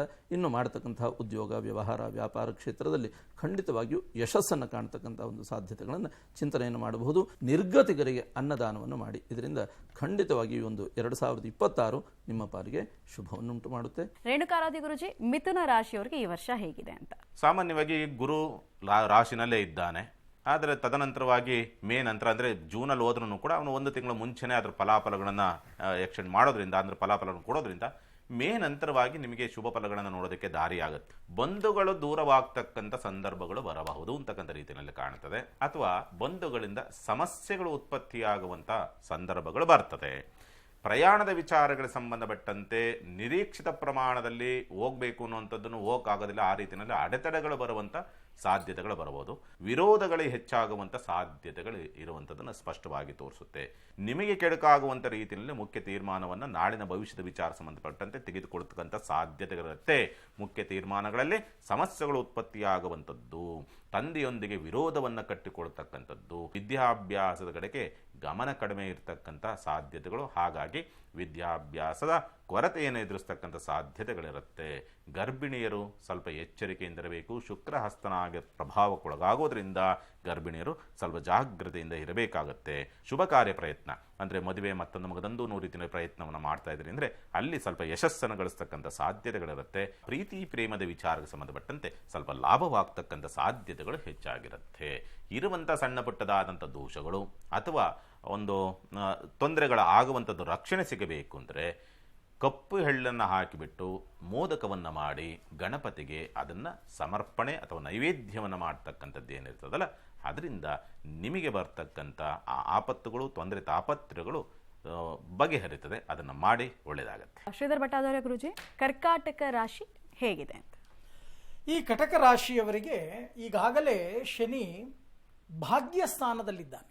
ಶನಿ 9ನೇ ಮನೆಯಲ್ಲಿ ಇರೋದರಿಂದ, ಜೊತೆಗೆ ಗುರು ನಷ್ಟದಲ್ಲಿ ಸಂಚಾರವನ್ನು ಮಾಡ್ತಾ ಇದ್ದಾನೆ. ಮನಸ್ಸು ಅಂತಕ್ಕಂಥದ್ದು, ಏಕಾಗ್ರತೆ ಅಂತಕ್ಕಂಥದ್ದು ಬರಲ್ಲ. ಮಾಡ್ತಕ್ಕಂಥ ಕೆಲಸನ ಹಾಳು ಮಾಡಿಕೊಳ್ಳೋದು, ಸಕಾಲಕ್ಕೆ ಬುದ್ಧಿಶಕ್ತಿ ಅಂತಕ್ಕಂಥದ್ದು ಇವರಿಗೆ ಕೆಲಸ ಮಾಡದೇ ಇರತಕ್ಕಂಥದ್ದು, ಇವೆಲ್ಲವೂ ಕೂಡ ಕಂಡು ಬರತಕ್ಕಂಥ ಒಂದು ವಿಚಾರ. ನಿಗವನ್ನು ಇಟ್ಟು ವರ್ಷ ಪೂರ್ತಿ ಮಾತಾಡಬೇಕಾಗತ್ತೆ ನೀವು. ಅದರಲ್ಲೂ ಜೂನಿಂದ ಡಿಸೆಂಬರ್ವರೆಗೂ ಯಾವ ರೀತಿ ನೀವು ಮಾತಾಡಬೇಕು ಅಂತಂದರೆ, ಜನ್ಮದಲ್ಲೇ ಗುರು ಇರ್ತಾನ, ಬಹಳಷ್ಟು ತೊಂದರೆ ತಾಪತ್ರಯಗಳು. ತಂಪಾದ ಪಾನೀಯಗಳನ್ನು ಮತ್ತು ಐಸ್ ಕ್ರೀಮನ್ನು, ಮನೆಯಲ್ಲಿ ಫ್ರಿಡ್ಜಲ್ಲಿ ಇಟ್ಟಿರ್ತಕ್ಕಂಥ ಐಟಮನ್ನು ಈ ಒಂದು ವರ್ಷದಲ್ಲಿ ನೀವು ಬಿಡ್ತಕ್ಕಂಥದ್ದು ತ್ಯಜಿಸ್ತಕ್ಕಂಥದ್ದು ತುಂಬ ಉತ್ತಮ ಅನ್ನೋದು ಈ ಸಂದರ್ಭದಲ್ಲಿ ಹೇಳ್ತೀನಿ. ಇಲ್ಲ ಅಂದರೆ ಅದರ ಫಲವನ್ನು ನೀವು ಅನುಭವಿಸಬೇಕಾಗತ್ತೆ. ಯಾರ್ಯಾರು ವಿಜ್ಞಾನಿಗಳಿದ್ದೀರೋ ಆ ವಿಜ್ಞಾನಿಗಳಿಗೆ ಬಹಳಷ್ಟು ಅನುಕೂಲಗಳಾಗ್ತಕ್ಕಂಥ ವರ್ಷವಾಗುತ್ತೆ. ಸದುಪಯೋಗವನ್ನು ಪಡಿಸ್ಕೊಳ್ತಕ್ಕಂಥ ಕೆಲಸವನ್ನು ಮಾಡಿ. ಮತ್ತು ಯಾರ್ಯಾರು ಈ ಲ್ಯಾಬ್ ರಿಪೋರ್ಟರ್ಗಳಿರ್ತಾರೆ, ಈ ರೋಗ ರುಜಿನಗಳನ್ನು ಕಂಡುಹಿಡಿತಕ್ಕಂಥದ್ದು ಮಿಷನರಿಗಳ ಕೋಟ್ಯಾಂತರ ರೂಪಾಯಿ ಮಿಷನರಿಗಳು ಹಾಕ್ಕೊಂಡು ಪಾಪ ಬಂಡವಾಳ ಹಾಕೊಂಡು ಕೂತಿರ್ತಾರಲ್ಲ, ಅವರೇನಾದರೂ ಕಟಕ ರಾಶಿಯವರಾಗಿದ್ದರೆ ಅವರಿಗೆ ವ್ಯಾಪಾರ ವ್ಯವಹಾರ ಸುಗಮವಾಗಿ ನಡೆಯುತ್ತೆ. ದ್ರವ ರೂಪದಲ್ಲಿ ಇರ್ತಕ್ಕಂಥ ವ್ಯಾಪಾರವನ್ನು ಯಾರ್ಯಾರು ಮಾಡ್ತಾರೋ ಅವರಿಗೆ 80% ಅವರಿಗೆ ಲಾಭದಾಯಕ ಅಂತಕ್ಕಂಥದ್ದು ಸಂಪೂರ್ಣವಾಗಿ ಈ ಸಂದರ್ಭದಲ್ಲಿ ಹೇಳೋಕೆ ಇಷ್ಟಪಡ್ತೀನಿ 2026ರಲ್ಲಿ. ಇನ್ನು ಎಚ್ಚರಿಕೆ ವಹಿಸಬೇಕಾಗಿರ್ತಕ್ಕಂಥದ್ದು ಏನು ಅಂತಂದರೆ, ನಿಮ್ಮ ಮನೆಯಲ್ಲಿ ಇರ್ತಕ್ಕಂಥ ಆಸ್ತಿ ಪಾಸ್ತಿಗಳು ಕಳವಾಗ್ತಕ್ಕಂಥದ್ದು. ಏನಪ್ಪ ಆಸ್ತಿನ ಹೊತ್ಕೊಂಡು ಹೋಗೋಕ್ಕಾಗತ್ತ ಅಂತ ಕೇಳ್ಬೋದು ನೀವು, ಆದರೆ ಖಂಡಿತವಾಗಿ ಅಲ್ಲ. ನಿಮ್ಮ ಸೈಟಿಗೆ ಬೇರೆಯವರು ಬಂದು ನಂದು ಅಂತ ಬೋರ್ಡ್ ಹಾಕೊಂಡು ಕೂತ್ಕೊಂಡು ಲಿಟಿಗೇಷನ್ ತೆಗೆದು ಕೋರ್ಟ್ಗೆ ಕರೀತಾರಲ್ಲ, ಅದು ನಷ್ಟಗಳೇ. ಅದನ್ನ ಯೋಚನೆಯನ್ನು ಮಾಡ್ತಕ್ಕಂಥ ಕೆಲಸವನ್ನು ಮಾಡಿ. ಬಲಿಷ್ಠ ವ್ಯಕ್ತಿಗಳಿಂದ ನಿಮ್ಮ ಆಸ್ತಿ ಪಾಸ್ತಿಗಳು ಕಳವಾಗ್ತಕ್ಕಂಥ ಸಾಧ್ಯತೆಗಳು ಹೆಚ್ಚಾಗಿ ಕಂಡು ಬರ್ತಾ ಇದೆ. ಕಟಕ ರಾಶಿಯವರಿಗೆ ಎಚ್ಚರಿಕೆ ವಹಿಸಿ. ಹಣಕಾಸಿನ ಮಟ್ಟ 60% ಅನುಕೂಲದ ರೀತಿಯಲ್ಲಿ ಇರುತ್ತೆ, ಯಾವುದೇ ರೀತಿ ಸಮಸ್ಯೆ ಇಲ್ಲ. ಜೊತೆಗೆ ನಿಮ್ಮ ಜೀವನದಲ್ಲಿ ಯಶಸ್ಸು ಅಂತಕ್ಕಂಥದ್ದು ಏನಪ್ಪ ಸಿಗುತ್ತೆ ಈ ವರ್ಷದಲ್ಲಿ? ಈ ವಿಶ್ವಾವಸು ಸಂವತ್ಸರ ಅರ್ಧ ಭಾಗ, ಪರಾಭವನಾಮ ಸಂವತ್ಸರ ಅರ್ಧ ಭಾಗದಲ್ಲಿ ನಿಮಗೆ ಅಮೂಲ್ಯವಾದ ಆಭರಣಗಳು ನಿಮಗೆ ಪ್ರಾಪ್ತಿಯಾಗ್ತಕ್ಕಂಥದ್ದು ಕಂಡು ಬರ್ತಾ ಇದೆ. ಆ ಸಮಯ ನೋಡಿ ಉಪಯೋಗವನ್ನು ಮಾಡ್ಕೊಳ್ತಕ್ಕಂಥ ಕೆಲಸವನ್ನು ಮಾಡಿ. ಈ ವರ್ಷದಲ್ಲಿ ನೀವು ಮಾಡಬೇಕಾಗಿರ್ತಕ್ಕಂಥ ಕೆಲಸ, ಶಿವನಿಗೆ ನಮಸ್ಕಾರ ಮಾಡಿ, ಚಂದ್ರಮೌಳೇಶ್ವರ ದೇವಾಲಯಕ್ಕೆ ಹೋಗಿ ಪ್ರತಿ ಸೋಮವಾರ ಬಿಲ್ವಾರ್ಚನೆಯನ್ನು ಮಾಡ್ತಕ್ಕಂಥ ಕೆಲಸವನ್ನು ಮಾಡಿ. ಕ್ಷೀರಾಭಿಷೇಕ, ಬಿಲ್ವ ಅರ್ಚನೆ ಅಥವಾ ಶಾಲಿಯಾನ್ನ ನೈವೇದ್ಯ ಅಥವಾ ರುದ್ರ ಚಮೆ ಪಾರಾಯಣವನ್ನು ಮಾಡ್ಕೊಳ್ತಕ್ಕಂಥ ಕೆಲಸ, ಇಷ್ಟನ್ನು ನೀವು ನಿಯಮಬದ್ಧವಾಗಿ ಮಾಡಿಕೊಂಡು ಬಂದರೆ ಈ ವರ್ಷದಲ್ಲಿ ಸುಗಮ ಅಂತಕ್ಕಂಥದ್ದು ಪ್ರಾಪ್ತಿಯಾಗುತ್ತೆ. ಶ್ರೀರಾಮ್ ಭಟ್ ಗುರುಜಿ, ಸಿಂಹ ರಾಶಿಯವರಿಗೆ ಹೇಗಿದೆ? ಶುಭ ಅಶುಭ ಫಲದ ಮಿಶ್ರಣ ಏನು?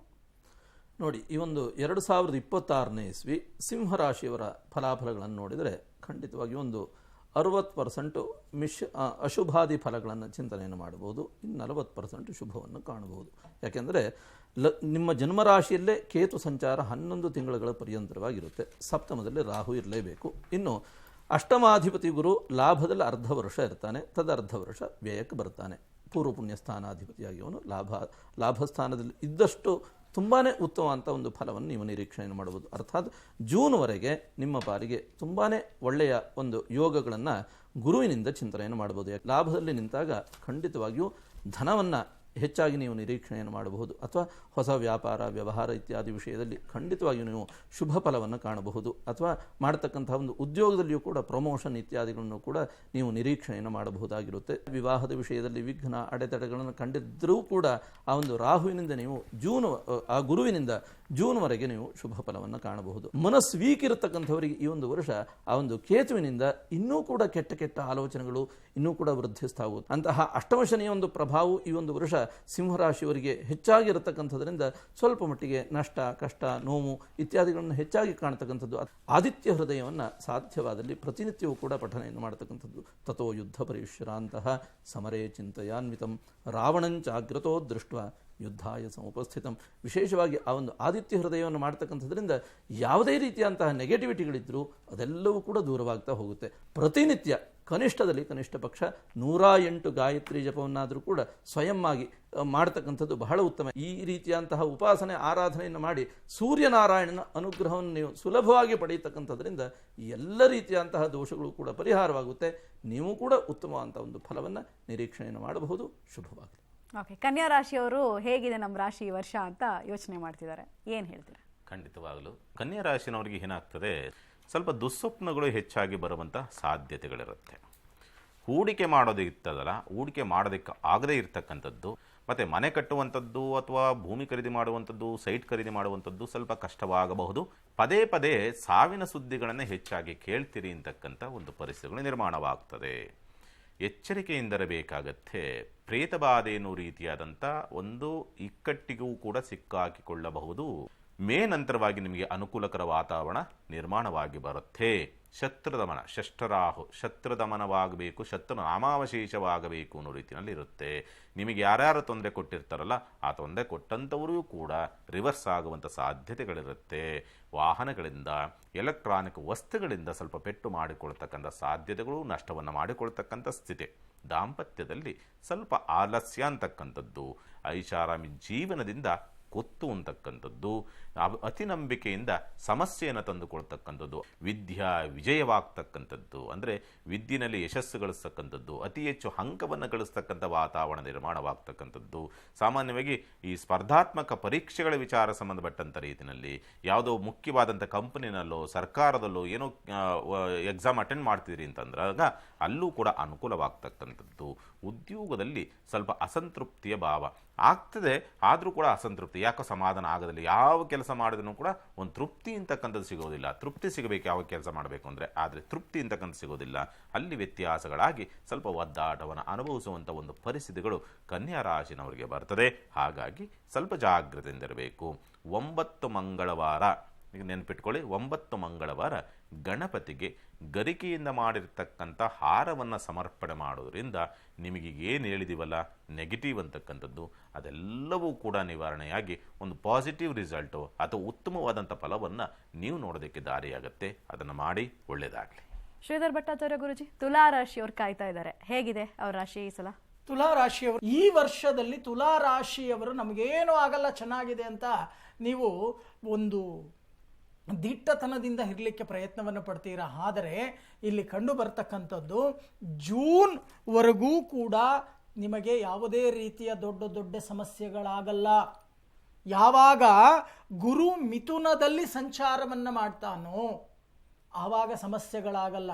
ದಶಮ ಸ್ಥಾನದಲ್ಲಿ ಗುರು ಅಂತಕ್ಕಂಥದ್ದು ಬಂದಾಗ ನಿಮ್ಮ ಜೊತೆಯಲ್ಲೇ ಇದ್ದು ನಿಮ್ಮನ್ನು ಸಣ್ಣಾಗಿ ಅಂದರೆ ವೀಕ್ ಮಾಡಿ ಅವರು ಅವರ ಕಾರ್ಯ ಸಾಧನೆಯನ್ನು ಮಾಡ್ಕೋತಾರೆ. ಎಚ್ಚರಿಕೆಯಿಂದ ವಹಿಸಿ. ಬುದ್ಧಿಶಕ್ತಿ ಅಂತಕ್ಕಂಥದ್ದು ಬಹಳಷ್ಟು ಉತ್ಪತ್ತಿ ಆಗತ್ತೆ ನಿಮ್ಮ ಶರೀರದಲ್ಲಿ.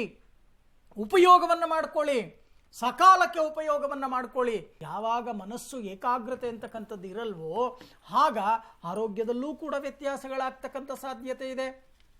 ಜೂನ್ ನಂತರ ಮತ್ತೆ ಆರ್ಥಿಕ ಪೆಟ್ಟು ಕೂಡ ನೀವು ಅನುಭವಿಸಬೇಕಾಗತ್ತೆ. ಉದ್ಯೋಗವನ್ನು ಕೂಡ ಕಳ್ಕೊಳ್ತಕ್ಕಂಥ ಪರಿಸ್ಥಿತಿ ಇದೆ. ಎಚ್ಚರಿಕೆ ವಹಿಸಿ. ಹಾಗಂತದ್ದು ರೀತಿಗೆಡಬೇಡಿ. ಧೈರ್ಯಂ ಸಾಹಸ ಲಕ್ಷಣಂ. ಮನುಷ್ಯ ಅಂದ ಮೇಲೆ ಬಂದೇ ಬರುತ್ತೆ ಕಷ್ಟಗಳು.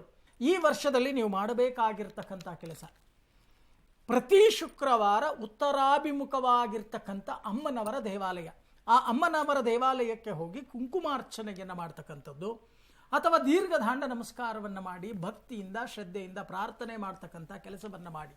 ಆಗ ಬರ್ತಕ್ಕಂಥ ಅಶುಭ ಫಲಗಳು ಕಮ್ಮಿಯಾಗಿ ಶುಭ ಫಲಗಳು ಹೆಚ್ಚಾಗತ್ತೆ. ಓಕೆ, ಶ್ರೀರಾಮ್ ಭಟ್ ಗುರುಜಿ, ವೃಶ್ಚಿಕ ರಾಶಿಯವ್ರು ಕಾಯ್ತಿದ್ದಾರೆ, ಪರೀಕ್ಷೆ ಇದೆಯಾ, ಸವಾಲಿದೆಯಾ, ವೃದ್ಧಿ ಇದೆಯಾ ಅಂತ? ವೃಶ್ಚಿಕ ರಾಶಿಯವರಿಗೂ ಕೂಡ ಹಾಗೇನೆ ಅರ್ಧ ಶುಭ ಅರ್ಧ ಅಶುಭಾದಿ ಫಲಗಳನ್ನೇ ಹೇಳ್ಬೋದು. ಶನಿಯಿಂದ ಸ್ವಲ್ಪ ಮಟ್ಟಿಗೆ ನೆಗೆಟಿವ್ ಚಿಂತನೆಯನ್ನೇ ಈ ಒಂದು ರಾಶಿಯವರಿಗೆ ಹೇಳಬಹುದು. ಸ್ವಲ್ಪ ಮಟ್ಟಿಗೆ ಭಯ, ಆತಂಕ, ದುಗುಡಗಳು ಹೆಚ್ಚಾಗಿ ಈ ಜೂನ್ ತಿಂಗಳವರೆಗೂ ಕೂಡ ನಿಮ್ಮ ಪಾಲಿಗೆ ಇದ್ದೇ ಇರುತ್ತೆ. ಜೂನ್ ನಂತರದಲ್ಲಿ ಸಂತಾನಾಪೇಕ್ಷೆಗಳಿಗೆ ಬಹಳ ಉತ್ತಮವಾದಂಥ ಒಂದು ಫಲವನ್ನು ಕಾಣಬಹುದು. ಅಥವಾ ಮಕ್ಕಳಾಗಿರ್ತಕ್ಕಂಥವರಿಗೆ ನಿಮ್ಮ ಮಕ್ಕಳಿಂದ ಶುಭ ಫಲವನ್ನು ಕಾಣತಕ್ಕಂಥದ್ದೇ ಜೂನ್ ನಂತರದಲ್ಲಿ. ಕುಟುಂಬದ ಒಂದು ವ್ಯವಸ್ಥೆಯಲ್ಲಿ ಏನೋ ಒಂದು ಗುಟ್ಟನ್ನು ಮಾಡತಕ್ಕಂಥ ಒಂದು ಮನಸ್ಥಿತಿಗಳು ಇನ್ನೂ ಕೂಡ ಹೆಚ್ಚಾಗ್ತಾ ಹೋಗುತ್ತೆ. ಅಥವಾ ಅನ್ಯ ಜನರಿಂದ ಕೆಟ್ಟ ಮಾತುಗಳನ್ನು ಅನುಭವಿಸ್ತಕ್ಕಂಥದ್ದು, ಸೋಲು, ನಷ್ಟ, ಈ ರೀತಿಯಾದಂಥ ಒಂದು ವ್ಯವಸ್ಥೆಗಳನ್ನೇ ಇನ್ನೂ ಕೂಡ ಜೂನ್ವರೆಗೆ ನೀವು ಅನುಭವಿಸಲೇಬೇಕಾಗುತ್ತೆ. ಗುರುವಿನ ಸಂಪೂರ್ಣವಾದಂತಹ ಒಂದು ಅನುಗ್ರಹ ನಿಮ್ಮ ಪಾಲಿಗೆ ಜೂನ್ ನಂತರದಲ್ಲಿ ಸಿಗುತ್ತೆ. ಹಾಗಾಗಿ ಈ ಕುಜನ ಮನೆಯ ಆದ್ದರಿಂದ ಈ ಒಂದು ವೃಶ್ಚಿಕ ರಾಶಿಯವರು ಸುಬ್ರಹ್ಮಣ್ಯನ ಆರಾಧನೆಯನ್ನು ಹೆಚ್ಚಾಗಿ ಮಾಡ್ತಕ್ಕಂಥದ್ದು ಬಹಳ ವಿಶೇಷ. ಅಥವಾ ಬ್ರಹ್ಮಚಾರಿಗಳಿಗೆ ಯಾವುದಾದ್ರೂ ಒಂದು ಚಿಕ್ಕ ಒಟುವಿಗೆ ಸಾಧ್ಯವಾದಲ್ಲಿ ಅವನಿಗೆ ವಸ್ತ್ರ ಇತ್ಯಾದಿಗಳನ್ನು ಕೊಟ್ಟು ನಮಸ್ಕಾರ ಮಾಡಿ ಆಶೀರ್ವಾದವನ್ನು ಪಡೆಯತಕ್ಕಂತಹ ಒಂದು ಕ್ರಮವನ್ನು ಅನುಸರಿಸಿ ನವಗ್ರಹದ ಸ್ತೋತ್ರವನ್ನು ಪಠನೆಯನ್ನು ಮಾಡ್ತಕ್ಕಂಥದ್ದನ್ನು ಮರೆಯಬೇಡಿ. ಸುಬ್ರಹ್ಮಣ್ಯನ ಆರಾಧನೆಯನ್ನು ಮಾಡ್ತಕ್ಕಂಥದ್ದನ್ನು ಮರೆಯಬೇಡಿ. ವೃಶ್ಚಿಕ ರಾಶಿಯವರಿಗೆ ಒಳ್ಳೆಯದಾಗುತ್ತೆ. ಧನು ರಾಶಿಯವರಿಗೆ ಯಾವ ರೀತಿ ಇದೆ ಅಂತ? ಖಂಡಿತವಾಗ್ಲು ಭಾಗ್ಯದಲ್ಲಿರತಕ್ಕಂಥ ಕೇತು ಅಂತಕ್ಕಂಥದ್ದು ತಂದೆ ಮಕ್ಕಳ ನಡುವಿನಲ್ಲಿ ಅಂತರವನ್ನು ಕಾಯ್ದುಕೊಳ್ಳಬಹುದು ಅಥವಾ ತಂದೆಯಿಂದ ದೂರವಾಗ್ತಕ್ಕಂಥ ಸಂದರ್ಭಗಳು ನಿರ್ಮಾಣವಾಗಿ ಬರುವಂಥದ್ದು. ಏನು ತೀರ್ಮಾನ ತೆಗೆದುಕೊಳ್ಬೇಕು ಎಲ್ಲ ಅಲ್ಲಿಗೆ ಅಲ್ಲೇ ಅನ್ನೋ ರೀತಿಯಾದಂಥ ಸ್ಥಿತಿ. ಮೇವರೆಗೆ ನಿಮಗೆ ಒಂದು ರೀತಿಯಾದಂಥ ರಕ್ಷಣಾತ್ಮಕವಾದಂಥ ವ್ಯವಸ್ಥೆಗಳಿರ್ತದೆ. ಸ್ಥಿರಾಸ್ತಿ ಹೂಡಿಕೆ ಮಾಡಬೇಕು ಅಂದರೆ ಆದಷ್ಟು ಕೂಡ ಮೇ ಒಳಗಡೆ ಮಾಡಿಕೊಳ್ಳಿ. ಮೇವರೆಗೆ ಸ್ವಲ್ಪ ಆರೋಗ್ಯದ ಇರಲಿ, ಏನಂಥ ಸಮಸ್ಯೆ ಇಲ್ಲ ಅಂದ್ರೂ ಕೂಡ ಮೇ ನಂತರವಾಗಿ ಸ್ವಲ್ಪ ಆರೋಗ್ಯದಲ್ಲೂ ಕೂಡ ವ್ಯತ್ಯಾಸಗಳಾಗ್ತಕ್ಕಂಥದ್ದು, ಉದ್ಯೋಗ ನಷ್ಟಗಳನ್ನು ಮಾಡಿಕೊಳ್ತಕ್ಕಂಥ ಸಾಧ್ಯತೆಗಳನ್ನು ಮೇ ನಂತರವಾಗಿ ನೋಡ್ತೀರಿ. ಮೇವರೆಗೆ ತೊಂದರೆ ಇಲ್ಲ, ಮೇವರೆಗೆ ಹೇಗೋ ಹಾಗೆ ಬ್ಯಾಲೆನ್ಸ್ ಆಗುತ್ತೆ. ಮೇ ನಂತರ ಇನ್ನಷ್ಟು ಕುಗ್ಗುವಂಥ ಪರಿಸ್ಥಿತಿ ನಿರ್ಮಾಣವಾಗಿ ಬರಬಹುದು. ಪ್ರತಿ ಗುರುವಾರ ಗುರುಚರಿತ್ರೆ ಅಂತಕ್ಕಂಥ ರೀತಿಯಲ್ಲಿ ಪಾರಾಯಣವನ್ನು ಮಾಡೋದ್ರಿಂದ ನಿಮಗೆ ಬರ್ತಕ್ಕಂಥ ಕಷ್ಟ ಕಾರ್ಪಣ್ಯಗಳಿಗೆ ಆ ಗುರುವೇ ಮುಂದೆ ನಿಂತು ರಕ್ಷಣಾತ್ಮಕವಾದಂಥ ವ್ಯವಸ್ಥೆಗಳಾಗತ್ತೆ. ಚಿಂತೆ ಮಾಡುವಂಥದ್ದು ಬೇಡ, ಅದಷ್ಟನ್ನು ಮಾಡಿ ಒಳ್ಳೆಯದಾಗಲಿ. ಓಕೆ, ಶ್ರೀಧರ್ ಭಟ್ಟಾಚಾರ್ಯ ಗುರುಜಿ, ಮಕರ ರಾಶಿಯವರಿಗೆ ಯಾವ ರೀತಿ ಇದೆ? ಶುಭ ಅಶುಭದ ಪ್ರಭಾವಗಳು ಎಷ್ಟು? ಚೆನ್ನಾಗಿ ಅರ್ಥ ಮಾಡ್ಕೊಳ್ಳಿ. 3ನೇ ಮನೆಯಲ್ಲಿ ಶನಿ ಸಂಚಾರವನ್ನು ಮಾಡ್ತಾ ಇದ್ದಾನೆ. 3ನೇ ಮನೆಯಲ್ಲಿ ಸಂಪತ್ತನ್ನು ಕೊಡ್ತಾನೆ ನಿಜ, ಆದರೆ 6ನೇ ಮನೆಯಲ್ಲಿ ಗುರು ಅಂತಕ್ಕಂಥವರು ಈಗ ಸಂಚಾರವನ್ನು ಮಾಡ್ತಾ ಇದ್ದಾರೆ. 6 ತಿಂಗಳು ಜೂನಿನವರೆಗೂ 6ನೇ ಮನೆಯಲ್ಲಿ ಗುರು. ನೀವು ಎಷ್ಟೇ ಸಂಪಾದನೆಯನ್ನು ಮಾಡಿ ಉಳಿತಾಯ ಮಾಡಲಿಕ್ಕೆ ಸಾಧ್ಯ ಆಗಲ್ಲ. 7ನೇ ಮನೆಗೆ ಗುರು ಅಂತಕ್ಕಂಥವರು ಕಟಕ ರಾಶಿಗೆ ಬಂದ ನಂತರ ನಿಮ್ಮ ಜೀವನದಲ್ಲಿ ಉತ್ತಮ ತಿರುವು ಅಂತಕ್ಕಂಥದ್ದು ಲಭ್ಯವಾಗುತ್ತೆ. ಒಳ್ಳೆಯ ಬಿಸ್ನೆಸ್ ಕ್ಲಿಕ್ ಆಗ್ತಕ್ಕಂಥದ್ದು, ಅಥವಾ ರೈತರ ಕೆಲಸವನ್ನು ಮಾಡ್ತಕ್ಕಂಥವ್ರಿಗೆ ಒಳ್ಳೆ ಬೆಳೆ ಹಿಟ್ಟು ಒಳ್ಳೆ ಬೆಲೆ ಸಿಕ್ಬಿಡ್ತಕ್ಕಂಥದ್ದು, ಇಂಥ ಒಂದು ಲಾಭದಾಯಕವಾಗಿರ್ತಕ್ಕಂಥದ್ದು ಹೆಚ್ಚಾಗಿ ಕಂಡುಬರುತ್ತೆ. ಕಾರ್ತಿಕ ಮಾಸದಲ್ಲಿ ವಿವಾಹಗಳು ವಿಜೃಂಭಣೆಯಿಂದ ನಡೀತಕ್ಕಂಥದ್ದು ಕೂಡ ಕಂಡುಬರುತ್ತೆ. ಹೆಣ್ಣು ಮಕ್ಕಳಿಗಾಗಲಿ ಗಂಡು ಮಕ್ಕಳಿಗಾಗಲಿ ಆರೋಗ್ಯದ ಕಡೆ ಗಮನವನ್ನು ಹರಿಸ್ತಕ್ಕಂಥ ಕೆಲಸವನ್ನು ಮಾಡಿ ಪ್ರತಿ ಗುರುವಾರ ದಕ್ಷಿಣಾಮೂರ್ತಿಯ ದೇವಾಲಯಕ್ಕೆ ಹೋಗಿ ಹಳದಿ ಪುಷ್ಪವನ್ನು ಅರ್ಪಣೆ ಮಾಡಿ, ಅಥವಾ ಯಾರಾದರೂ ಹಳದಿ ಬಟ್ಟೆಯನ್ನು ಉಪಯೋಗಿಸ್ತಕ್ಕಂಥ ಬ್ರಾಹ್ಮಣರಿದ್ದರೆ ಕೃಷ್ಣಾರ್ಪಣವನ್ನು ಮಾಡಿ ವಸ್ತ್ರದಾನವನ್ನು ಮಾಡ್ತಕ್ಕಂಥ ಕೆಲಸವನ್ನು ಮಾಡಿ. ಆಗ ಅಶುಭ ಫಲಗಳ ಪ್ರಮಾಣ ಕಮ್ಮಿ ಆಗುತ್ತೆ, ಶುಭ ಫಲಗಳು ಅಂತಕ್ಕಂಥದ್ದು ಅಧಿಕವಾಗುತ್ತೆ. ಓಕೆ, ಶ್ರೀರಾಮ್ ಭಟ್ ಗುರುಜಿ, ಕುಂಭ ರಾಶಿಯವರಿಗೆ ಯಾವ ರೀತಿ ಇದೆ? ಕುಂಭರಾಶಿಯಲ್ಲಿ 11 ತಿಂಗಳ ಪರ್ಯಂತರವಾಗಿ ರಾಹು ಸಂಚಾರವಿರುತ್ತೆ. ಅರ್ಥಾತ್ 18ರಲ್ಲಿ 11 ತಿಂಗಳು ಬಹುಪಾಲು ಈ 2026ರಲ್ಲೇ ಸಿಗುತ್ತೆ ಈ ರಾಶಿಯವರಿಗೆ. ಅದನ್ನು ರಂಧ್ರ ರಾಹು ದೋಷ ಅಂತಲೂ ಕೂಡ ಕರೀತಕ್ಕಂಥದ್ದು. ಜನ್ಮರಾಶಿಯಲ್ಲೇ ರಾಹು ಇದ್ದಾಗ ವಿಶೇಷವಾಗಿ ಹೇಳುವಂಥದ್ದೇ ಸಾಡೆ ಸಾತಿನ ಕೊನೆಯ ಭಾಗ ಬೇರೆ ಆಗಿರುತ್ತೆ. ಒಂದು ಒಳ್ಳೆ ರೀತಿಯಂತಹ ಒಂದು ವ್ಯವಸ್ಥೆ ಗುರುವಿನಿಂದ ಸಿಗುತ್ತೆ ಬಿಟ್ಟರೆ ಆ ರಂಧ್ರ ರಾಹು ದೋಷದಿಂದ ಆರೋಗ್ಯದ ಸಮಸ್ಯೆ ಹೇಳ್ತಕ್ಕಂಥದ್ದು ಹೆಚ್ಚಾಗಿರುತ್ತೆ. ಎಬವ್ 45 45 ವರ್ಷ ಮೇಲ್ಪಟ್ಟು ಗಂಡು ಮಕ್ಕಳಾಗಲಿ ಅಥವಾ ಹೆಣ್ಣು ಮಕ್ಕಳಾಗಲಿ ಸ್ವಲ್ಪ ಮಟ್ಟಿಗೆ ಆರೋಗ್ಯದ ಸಮಸ್ಯೆಯನ್ನು ಅವರು ಕಾಣ್ತಾರೆ. ಅದರಲ್ಲಿಯೂ ಕೂಡ ಜಾತಕದಲ್ಲಿಯೂ ಏನಾದರೂ ರಾಹುದೋಷ ಇರತಕ್ಕಂಥವರು, ನಾಗದೋಷ ಇರತಕ್ಕಂಥವರಿಗೆ ಖಂಡಿತವಾಗಿಯೂ ಏನಾದರೂ ಈ ಒಂದು ವರ್ಷ ವಿಪರೀತವಾಗಿ ಸ್ಕಿನ್ ಡಿಸೀಸ್ ಆಗುವಂತಹ ಸಾಧ್ಯತೆಗಳಿರುತ್ತೆ. ಎಲ್ಲ ವಿಷಯದಲ್ಲಿ ಅವನು ಸ್ವಲ್ಪ ಮಟ್ಟಿಗೆ ಹುಷಾರಾಗಿರತಕ್ಕಂಥದ್ದು ಉತ್ತಮ ಹೇಳ್ತಕ್ಕಂಥ ಒಂದು ಸೂಚನೆಯನ್ನು ಕೊಡಬಹುದು. ಜೂನ್ ಒಳಭಾಗದಲ್ಲಿರತಕ್ಕಂತಹ ನವದಂಪತಿಗಳಿಗೆ ಅಥವಾ ಸಂತಾನದ ವಿಷಯದಲ್ಲಿ ಅವರಿಗೆ ಅನುಕೂಲವನ್ನು ಖಂಡಿತವಾಗಿಯೂ ಗುರು ಉಂಟು ಮಾಡ್ತಾನೆ. ಇನ್ನು ವ್ಯಾಪಾರ ವ್ಯವಹಾರ ಇತ್ಯಾದಿ ಎಲ್ಲ ವಿಷಯದಲ್ಲಿಯೂ ಕೂಡ ಈ ಜೂನ್ವರೆಗೆ ಈ ಕುಂಭರಾಶಿಯವರಿಗೆ ಶುಭ ಫಲವನ್ನು ಹೇಳಬಹುದು. ಜೂನ್ ನಂತರದಲ್ಲಿ ಅಷ್ಟಮದಲ್ಲಿಯೂ ಕೂಡ ಗುರು ಇರತಕ್ಕಂಥದ್ರಿಂದ ಆ ನಂತರದಲ್ಲಿ ಏನೋ ಒಂದು ಹೊಸ ಪ್ಲಾನಿಂಗ್ ಇದೆ, ಹೊಸ ಉದ್ಯೋಗವನ್ನು ಆರಂಭ ಮಾಡ್ತೀನಿ, ಈ ರೀತಿಯಾದಂಥ ಒಂದು ಯೋಚನೆಗಳಿದ್ದರೆ ಅದನ್ನು ಸ್ವಲ್ಪ ಮಟ್ಟಿಗೆ ಪ್ರೀಪೌಂಡ್ ಮಾಡ್ತಕ್ಕಂಥದ್ದು ಒಳ್ಳೆಯದು. ವಿಶೇಷವಾಗಿ ಈ ಒಂದು ರಾಶಿಯವರಿಗೆ ಹೇಳ್ತಕ್ಕಂಥ ಒಂದು ರೆಮಿಡೀಸ್ ಅಂತಂದರೆ ಈಶ್ವರನ ಆರಾಧನೆ, ಶಿವಪಂಚಾಕ್ಷರಿ ಮಂತ್ರವನ್ನು ಹೇಳ್ಕೊಳ್ಳಿ. ಪ್ರತಿನಿತ್ಯ ಓಂ ನಮಃ ಶಿವಾಯ ಈ ಒಂದು ಮಂತ್ರವನ್ನು ಪ್ರತಿನಿತ್ಯ ಪಠನೆಯನ್ನು ಮಾಡ್ತಕ್ಕಂಥದ್ದು, ಅಥವಾ ವಿಶೇಷವಾಗಿ ಕುಂಭರಾಶಿಯವರಿಗೆ ತಿಲದಾನವನ್ನು ಈ ಒಂದು ವರ್ಷದಲ್ಲಿ ಕಪ್ಪು ಎಳ್ಳನ್ನು ದಾನವನ್ನು ಮಾಡ್ತಕ್ಕಂಥ ಒಂದು ರೆಮಿಡೀಸನ್ನು ಕೂಡ ಹೇಳ್ಬೋದು. ಅಥವಾ ಓಂ ಶಂ ಶನೈಶ್ಚರಾಯ ನಮಃ ಈ ಒಂದು ಮಂತ್ರವನ್ನು ಕೂಡ ಪ್ರತಿನಿತ್ಯ ಹೇಳ್ತಕ್ಕಂಥದ್ರಿಂದ ಈ ಒಂದು ರಾಶಿಯವರಿಗೆ ಶುಭ ಫಲವನ್ನು ಈ 2026ರಲ್ಲಿ ನಿರೀಕ್ಷಣೆಯನ್ನು ಮಾಡಬಹುದು. ಒಳಿತಾಗ್ತದೆ. ಕೊನೆಯ ರಾಶಿ ಮೀನರಾಶಿ ಬಗ್ಗೆ ಜನ ಕಾಯ್ತಾ ಇದ್ದಾರೆ. ಸೊ ಮೀನರಾಶಿಯ ಫಲ ಮತ್ತು ಪರಿಹಾರ ಹೇಗಿದೆ? 2026 ಅಂತಕ್ಕಂಥ ನಿಮಗೆ ಅಷ್ಟೊಂದು ಒಂದು ಉತ್ತಮ ಅನ್ನೋ ರೀತಿಯಾದಂಥ ಸ್ಥಿತಿ ಇರೋದಿಲ್ಲ. ಅನಾರೋಗ್ಯ, ಜನ್ಮಶನಿ ಅಂತಕ್ಕಂಥವನು ಅನಾರೋಗ್ಯವನ್ನು ಕೊಡ್ತಕ್ಕಂಥ ಒಂದು ಪರಿಸ್ಥಿತಿಗಳ ನಿರ್ಮಾಣವಾಗ್ತದೆ. ಅದರಲ್ಲೂ ಕೂಡ ಮೇವರೆಗೆ ಎಚ್ಚರಿಕೆಯಿಂದ ಇರಬೇಕಾಗತ್ತೆ. ಅಪವಾದಗಳು ಬರ್ತಕ್ಕಂಥದ್ದು, ಅಪನಿಂದನೆಗಳು ಬರ್ತಕ್ಕಂಥದ್ದು, ಒಂದು ರೀತಿಯ ಶತ್ರುತ್ವ ಜಾಸ್ತಿ ಆಗುವಂಥ ಒಂದು ಪರಿಸ್ಥಿತಿಗಳು ನಿರ್ಮಾಣವಾಗುವಂತಹ ಸಾಧ್ಯತೆಗಳು ಹೆಚ್ಚಾಗಿರುತ್ತೆ. ಮೇ ನಂತರ ಸ್ವಲ್ಪ ಸುಧಾರಣೆ ಆಗುತ್ತೆ ಹಣಕಾಸಿನ ವಿಚಾರಗಳಿಗೆ ಸಂಬಂಧಪಟ್ಟಂಥ ರೀತಿಯಲ್ಲಿ ನೋಡಿದಾಗ. ವೈರಸ್ ಪ್ರಾಬ್ಲಮ್ ಇರ್ತಕ್ಕಂಥವ್ರು, ಡಸ್ಟ್ ಅಲರ್ಜಿಗೆ ಸಂಬಂಧಪಟ್ಟಂಥ ವ್ಯತ್ಯಾಸಗಳಿರ್ತಕ್ಕಂಥವ್ರು ಸ್ವಲ್ಪ ಎಚ್ಚರಿಕೆಯಿಂದ ಇರಬೇಕಾಗತ್ತೆ. ದಾಂಪತ್ಯದಿಂದ ಅಂತರವನ್ನು ಕಾಯ್ದುಕೊಳ್ಳತಕ್ಕಂಥದ್ದು ಒಂದು ಕಡೆಯಿಂದ ಆದರೆ ಅದರ ಜೊತೆಯಲ್ಲಿ ಡೈವರ್ಸ್ ಕೇಸಸ್ಗಳು ಈ ವರ್ಷದಲ್ಲಿ ಸಾಮಾನ್ಯವಾಗಿ ಮೀನರಾಶಿನವರಿಗೆ ಹೆಚ್ಚಾಗಿ ಇರುತ್ತೆ ಅಂತಕ್ಕನ್ನು ಸ್ಪಷ್ಟವಾಗಿ ತೋರಿಸುತ್ತೆ. ಉದ್ಯೋಗ ನಷ್ಟಗಳನ್ನು ಮಾಡಿಕೊಳ್ತಕ್ಕಂಥದ್ದು, ಸ್ವಲ್ಪ ಪ್ರೀತಿ ವಿಶ್ವಾಸದಿಂದ ನಡೆದುಕೊಳ್ಳಬೇಕಾಗತ್ತೆ. ಮೇ ನಂತರವಾಗಿ ಸ್ವಲ್ಪ ಅದು ಕೂಡ ಸುಧಾರಣೆ ಆಗೋದಕ್ಕೆ ದಾರಿ ಉಂಟು. ಅನಾರೋಗ್ಯ ಕಾರಣಗಳಿಂದ ವಿದ್ಯಾಭ್ಯಾಸ ಸ್ವಲ್ಪ ತೊಡಕಾಗಬಹುದು ಅಥವಾ ಸಮಸ್ಯೆಯನ್ನು ತರುವಂಥ ಸಾಧ್ಯತೆಗಳೇ ಹೆಚ್ಚಾಗಿರುತ್ತೆ. ಜೂಜು, ರೇಸ್, ಲಾಟರಿಗಳು ಯಾವ್ದು ಇರ್ತಾವಲ್ಲ ಅದೆಲ್ಲವೂ ಕೂಡ ನಿಮಗೆ ಕುತ್ತನ್ನು ತರುವಂಥ ವರ್ಷವಾಗಿ ಪರಿವರ್ತನೆ ಆಗ್ತಕ್ಕಂಥದ್ದು ಉಂಟು ಅಂತಕ್ಕಂಥದ್ದೇ ಪ್ರಯತ್ನಗಳೆಲ್ಲವೂ ಕೂಡ ಸೋಲನ್ನು ಕಾಣುವಂಥ ಸ್ಥಿತಿ ಇರುತ್ತೆ. ಹಾಗಾಗಿ ಮೇವರೆಗೆ ಎಚ್ಚರಿಕೆ ಎಂದರೆ ಮೇ ನಂತರ ಯಾವುದೇ ತೀರ್ಮಾನ ತೆಗೆದುಕೊಳ್ಳಬೇಕು ಅಂದ್ರೂ ಕೂಡ ಮೇ ನಂತರವಾಗಿ ತೀರ್ಮಾನವನ್ನು ತೆಗೆದುಕೊಳ್ಳತಕ್ಕಂಥದ್ದು ಸೂಕ್ತ. ಆಂಜನೇಯನ ದೇವಸ್ಥಾನಕ್ಕೆ ಹೋಗ್ಬಿಟ್ಟು ಪ್ರತಿ ಶನಿವಾರ ಹನುಮಾನ್ ಚಾಲೀಸನ ಪಠನೆ ಮಾಡೋದ್ರಿಂದ ನಿಮಗೆ ಬರ್ತಕ್ಕಂಥ ಶನಿಯಿಂದ ಬರ್ತಕ್ಕಂಥ ತಾಪತ್ರೆಗಳು ನಿವಾರಣೆಯಾಗಿ ಒಂದು ರಕ್ಷಣಾತ್ಮಕವಾದಂಥ ವ್ಯವಸ್ಥೆ ಆಗುತ್ತೆ. ಚಿಂತೆ ಮಾಡುವಂಥದ್ದು ಬೇಡ.